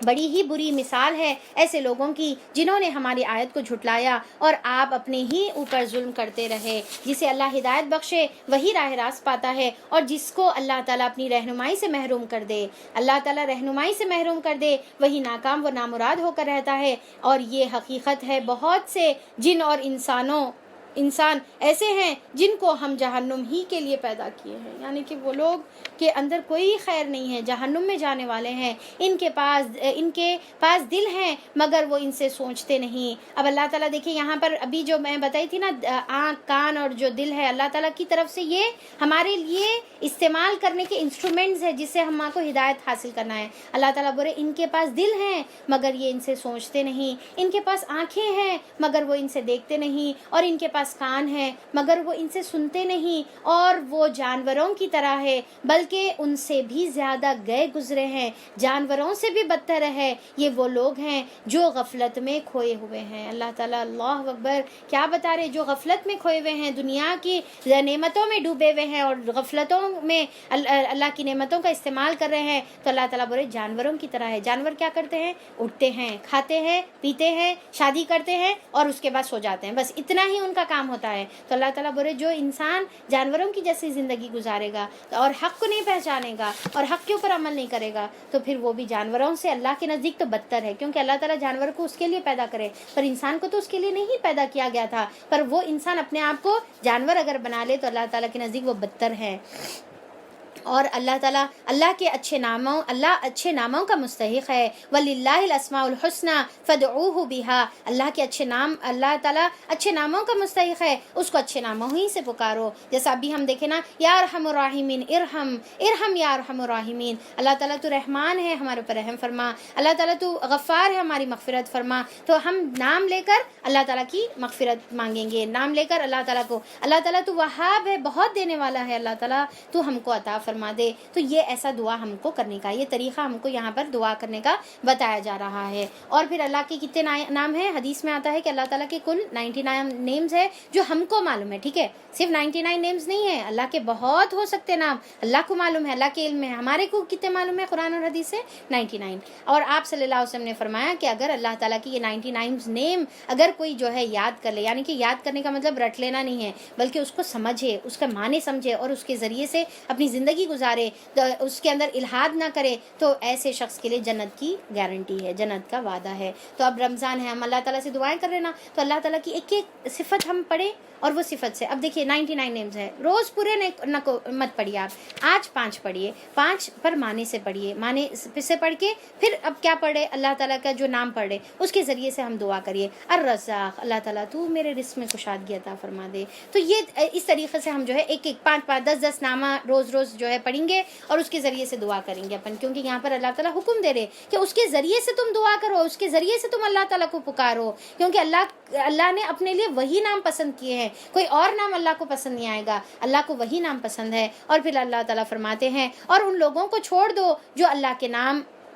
رکھنے میں راستے سے منحرف ہو جاتے ہیں. اور پھر کیا ہے, اس کے اندر انحراف نہیں کرنے کا ہے. اب دیکھیں کہ یہاں پر ایک چیز کی میں اصلاح کرنا چاہوں گی کہ کچھ لوگوں نے اس طریقے سے بنا لیا ہے کہ یہ والا نام جو ہے 100 مرتبہ پڑھ لینا, 1000 مرتبہ پڑھ لینا. تو اب جیسا ہے کسی کی آنکھوں کی روشنی کم ہے, یا نورو یا نورو یا نورو یا نورو پڑھ لیتے بیٹھیں گے تو آنکھوں کی روشنی آ جاتی. یہ طریقہ غلط ہے. ٹھیک ہے, یہ طریقہ غلط ہے. ہم 1 مرتبہ پڑھیں یا نور یا نور.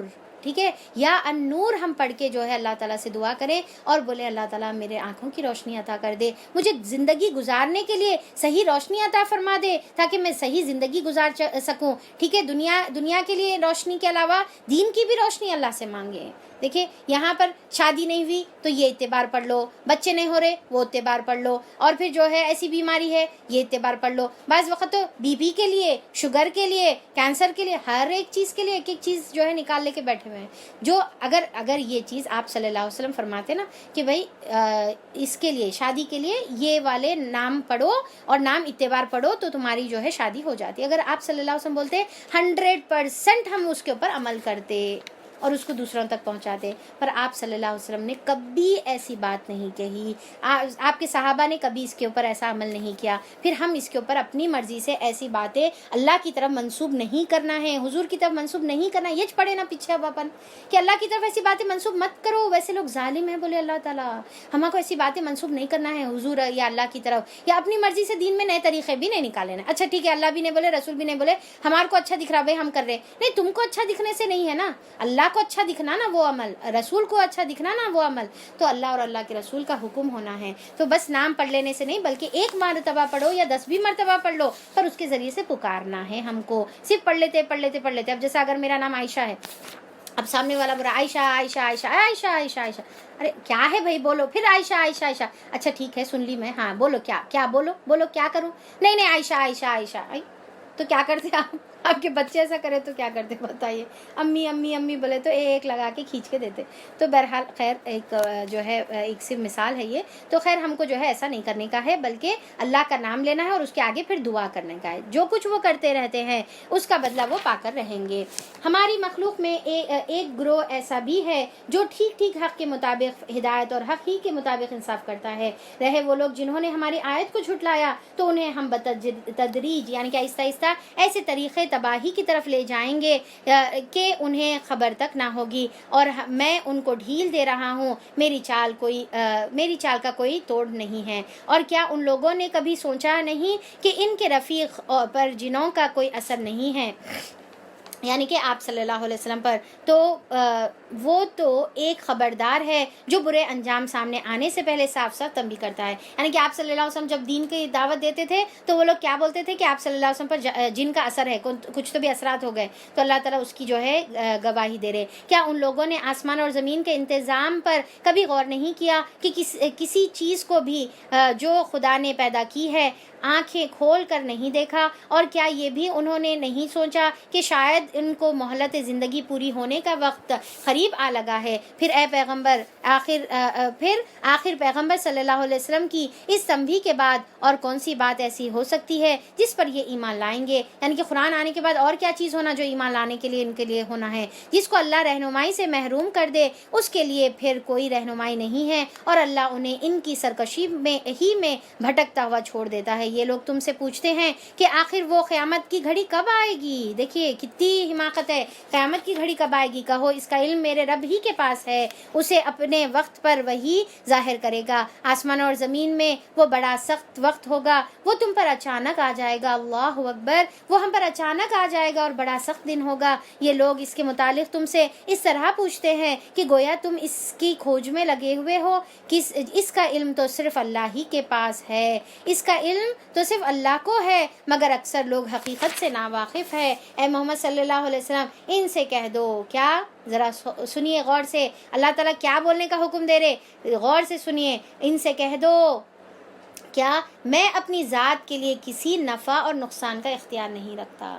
میں اپنی ذات کے لیے, آپ صلی اللہ علیہ وسلم خود اپنی ذات کے لیے کسی نفع اور نقصان کا اختیار نہیں رکھتے. اللہ ہی جو کچھ چاہتا ہے وہ ہوتا ہے, اللہ خود جو چاہتے ہیں وہ کرتے ہیں. آیت نمبر 188 غور سے, آپ کلاس ہونے کے بعد بھی غور سے ذرا پڑھنا, اس کو ترجمہ پڑھنا, انگلش میں پڑھو, اردو میں پڑھو, الگ الگ قرآن نکال کر پڑھ لو. اور اگر مجھے غیب کا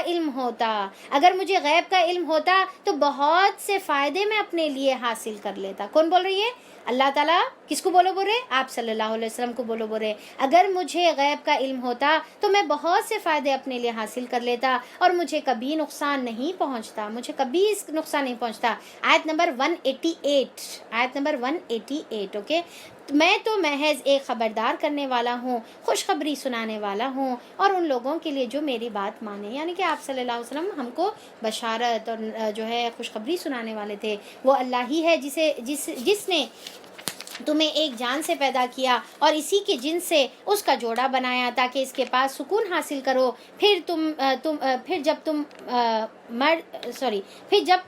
جب مرد نے عورت کو ڈھانک لیا، یعنی کہ اللہ تعالیٰ جو کپل بنائے وہ کس لیے بنائے ہوئے ہیں اللہ تعالیٰ؟ تاکہ ایک دوسرے سے سکون حاصل کریں. یعنی کہ شوہر اور بیوی ایک دوسرے کے لیے سکون کا ذریعہ ہونے کا ہے، نہ کہ ایک دوسرے کے لیے رنج کا ذریعہ ہو. ٹھیک ہے، ایک دوسرے کے لیے کیا ہونا ہے؟ سکون کا ذریعہ. شوہر بیوی یہاں پر جو ہے شوہر بیوی صرف ایک دوسرے کے لیے جو ہے لڑائیاں جھگڑوں کا ذریعہ بنے ہوئے رہتے. بس اللہ حفاظت کرے، اور جس گھر میں ایسی پریشانی ہے اللہ تعالیٰ ان کو سکون عطا کرے. اچھا، اب یہاں پر آیت نمبر 188 پر اپن سٹاپ کرتے ہیں، پر ساتھ میں آیت نمبر 204. ٹھیک ہے، آیت نمبر 204 آپ لوگ ذرا نکالیے. تو انشاءاللہ کچھ آیتیں بچی ہوئی ہیں ہماری، تو انشاءاللہ ہم لوگ وہ کل کمپلیٹ کریں گے. پر آج میں یہ ایک آیت پڑھ لینا چاہ رہی ہوں، اس کے بعد ہم لوگ پھر کل اس کے بارے میں پھر سے پڑھیں گے. پھر اللہ تعالیٰ یہاں پر ہم کو حکم دے رہے آیت نمبر 204. ٹھیک ہے، آیت نمبر 204 میں جب قرآن تمہارے سامنے پڑھا جائے تو اسے توجہ سے سنو اور خاموش رہو، شاید کہ تم پر رحمت نازل ہو. تو اب یہاں پر اللہ تعالیٰ اس آیت میں کیا بتا رہے کہ ہمارے پاس جب قرآن پڑھا جائے تو ہمارے کو اس کا سلیقہ سکھا رہے اللہ تعالیٰ، اس کا طریقہ بتا رہے کہ وَإِذَا قُرِئَ الْقُرْآنُ فَاسْتَمِعُوا، ذرا غور سے سنو، کان لگا کر سنو. ٹھیک ہے، فَاسْتَمِعُوا، غور سے سنو، وَأَنصِتُوا، اور خاموش رہو. تو قرآن کے ٹائم پہ کیا حکم دیا جا رہا؟ خاموش رہنا ہے، آپس میں باتیں. ایون اللہ تعالیٰ کی قرآن کی جو مجلس ہوتی ہے اس کے اندر سلام کرنے کا بھی حکم نہیں ہے. کیا ہے بولیے آپ؟ اس کے اندر سلام کرنے کا حکم ہے، نہ سلام کا جواب دینے کا حکم ہے. نہ ٹیچر کو سلام کریں گے، نہ آپس میں ایک دوسرے کو سلام کریں گے، نہ ہاتھ ملائیں گے، نہ خیر خیریت پوچھیں گے. جیسا ہم جو ہے مجلس میں جاتے ہیں تو ہم جا کر وہاں پر خاموشی سے بیٹھ جائیں گے، بالکل انصتو، خاموش بیٹھ جائیں گے، تاکہ شاید کہ تم پر رحم کیا جائے. رحمت، اگر ہم اللہ تعالیٰ کی محفل میں جا کر رحمت ایکسپیکٹ کر رہے تو ہم کو یہ دو کام کرنا ضروری ہے. کیا ہے؟ خاموش رہنا ہے، اور جو ہے اللہ تعالیٰ کی بات توجہ سے سننے کا ہے. سلام بھی نہیں، کوئی بات بھی نہیں، کوئی سوالات بھی نہیں. جو بھی چیزیں ہیں وہ پوچھیں گے ہم بعد میں، کلاس کے بعد میں پوچھیں گے. تو یہاں پر اس کا اہتمام ہم کو کرنا ضروری ہے، ورنہ پھر جو ہے اللہ تعالیٰ کی رحمت سے ہم خدا نہ خواستہ مایوس نہ ہو جائیں، رحمت سے دور نہ ہو جائیں. تو یہ آیت کے ساتھ ہم ختم کریں گے. انشاءاللہ کل پھر سے یہ آیت کو بھی ڈسکس کریں گے، اور ساتھ میں جو رہ گیا وہاں ہمارا حصہ ہے سورہ اعراف، اس کو ڈسکس کریں گے. اور اس کے بعد ہمارا پھر مدنی صورت آنے والی ہے. دیکھیں ہم لوگ مدنی صورت کو مس کر رہے ہیں، آپ لوگ کر رہے، میں تو کر رہی ہوں، کیونکہ ایک مدنی صورت کا اپنا مزہ تھا. ٹھیک ہے، اب مکی صورتوں کا اپنا مزہ ہے. میرے کو پرسنلی ذرا سیرت سے بہت زیادہ اٹیچمنٹ ہے، تو مدنی صورتوں میں ذرا ہم لوگ سیرت کا حصہ زیادہ پڑھتے ہیں. تو الحمدللہ کل سورہ انفال آنے والا ہے، اور جو جنگ بدر کو بہت زیادہ ڈسکس کرا. انفیکٹ پورا سورہ انفال جنگ بدر پر مشتمل ہے. یعنی کہ آپ کو محسوس ہوگا کہ پورا ایک خطبہ ہم کو محسوس ہوگا، ایک کنٹینیوسلی ایک جو ہے اللہ تعالیٰ کی طرف سے ہدایت محسوس ہوں گی. تو انشاءاللہ کل ہم لوگ جو ہے سورہ انفال پڑھیں گے، جو جنگ بدر پر مشتمل ہے. بہت اچھی اس کے اندر جو ہے انسیڈنسز ہے ہمارے لیے، بہت ساری اس کے اندر اسباق ہمارے اس کے اندر موجود ہے. صحابہ اکرام کا جو ہے ایمان اس کے اندر ہم لوگ دیکھیں گے، اور انشاءاللہ اس کو ہم لوگ کل کور کریں گے. تو انشاءاللہ کل آپ لوگوں سے ملاقات ہوگی. اللہ تعالیٰ سے دعا ہے کہ اللہ تعالیٰ ان تمام باتوں پر عمل کرنے کی توفیق عطا فرما دے. اللہ تعالیٰ ہمارے دلوں کو ثابت قدم رکھ. یا مقلب القلوب ثبت قلبی علی دینک، یا مصرف القلوب صرف قلبی علی طاعتک. اللہ تعالیٰ تو ہمارے دلوں کو ثابت قدم رکھ. اور پھر اللہ تعالیٰ سے دعا ہے کہ اللہم الہمنی رشدی، اے اللہ تعالیٰ تو میرے لیے ہدایت نازل فرما دے. وَأَعِذْنِي مِن شَرِّ نَفْسِي، اور میرے نفس کے شر سے تو میری حفاظت فرما. اللہم اعنی علی غمرات الموت، اللہ تعالیٰ میں تیری مدد طلب کرتا ہوں جب کہ مجھے موت آئے. وسکرات الموت، اور جب مجھے موت کی سختیاں آئیں. اللہ تعالیٰ تو ہماری حفاظت فرما دے، اور یہ تمام باتوں پر عمل کی توفیق عطا فرما. جو انبیاء اور رسول ہم لوگوں نے پڑھے ہیں اس کے ذریعے سے ہم کو جتنے بھی اسباق ملے اس پر عمل کرنے کی توفیق عطا فرما دے. اللہ تعالیٰ ہم کو دین کا کام کرنے والا بنا دے, ہم کو زمین کی طرف نہ جھکا دے, ہم کو اپنا مقصد یاد دلا دے اور ہم ہمارے مقصد کے اوپر گامزن رہے, مرے دم تک اس کے اوپر عمل کرتے رہیں, اور مرے دم تک تو قرآن کے لیے ہم کو چن لے یا رب العالمین, قرآن کے لیے ہم کو چن لے, اور اس کی خدمت ہم سے لے اللہ تعالیٰ, اس کی بہت خدمت ہم سے لے اللہ تعالیٰ. تیرے پیارے پیارے نام ہیں اللہ تعالیٰ, تو رحم فرمانے والا ہے, ہم پر رحم فرما, تو غفور ہے, ہماری مغفرت فرما دے, ہمارے اوپر جو ہے اپنے اللہ تعالیٰ تو صبر کا فیضان کر, اور ہمارے قدم دین کے لیے جما دے اللہ تعالیٰ. قرآن کی قدر کرنے والا بنا, قرآن کو سامنے رکھ کر اس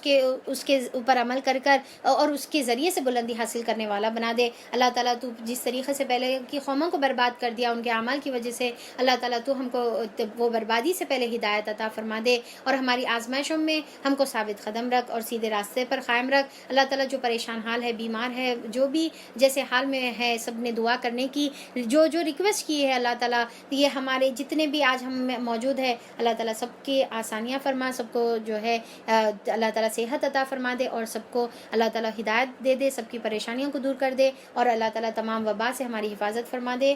آمین ثم آمین. وآخر دعوانا الحمد للہ رب العالمین. سبحان ربک رب العزت عما یصفون وسلام علی المرسلین والحمد للہ رب العالمین, وصلی اللہ علی نبینا محمد وآلہ وصحبہ اجمعین برحمتک یا ارحم الراحمین. جزاک اللہ خیر, اور اسپیشل جزاک اللہ جو ایکسٹرا ٹائم آپ لوگوں نے مجھے دیا ہے, اور جو ہے اللہ تعالیٰ یہ ہمارے سے قبول فرما لے, اور آپ کا کوئی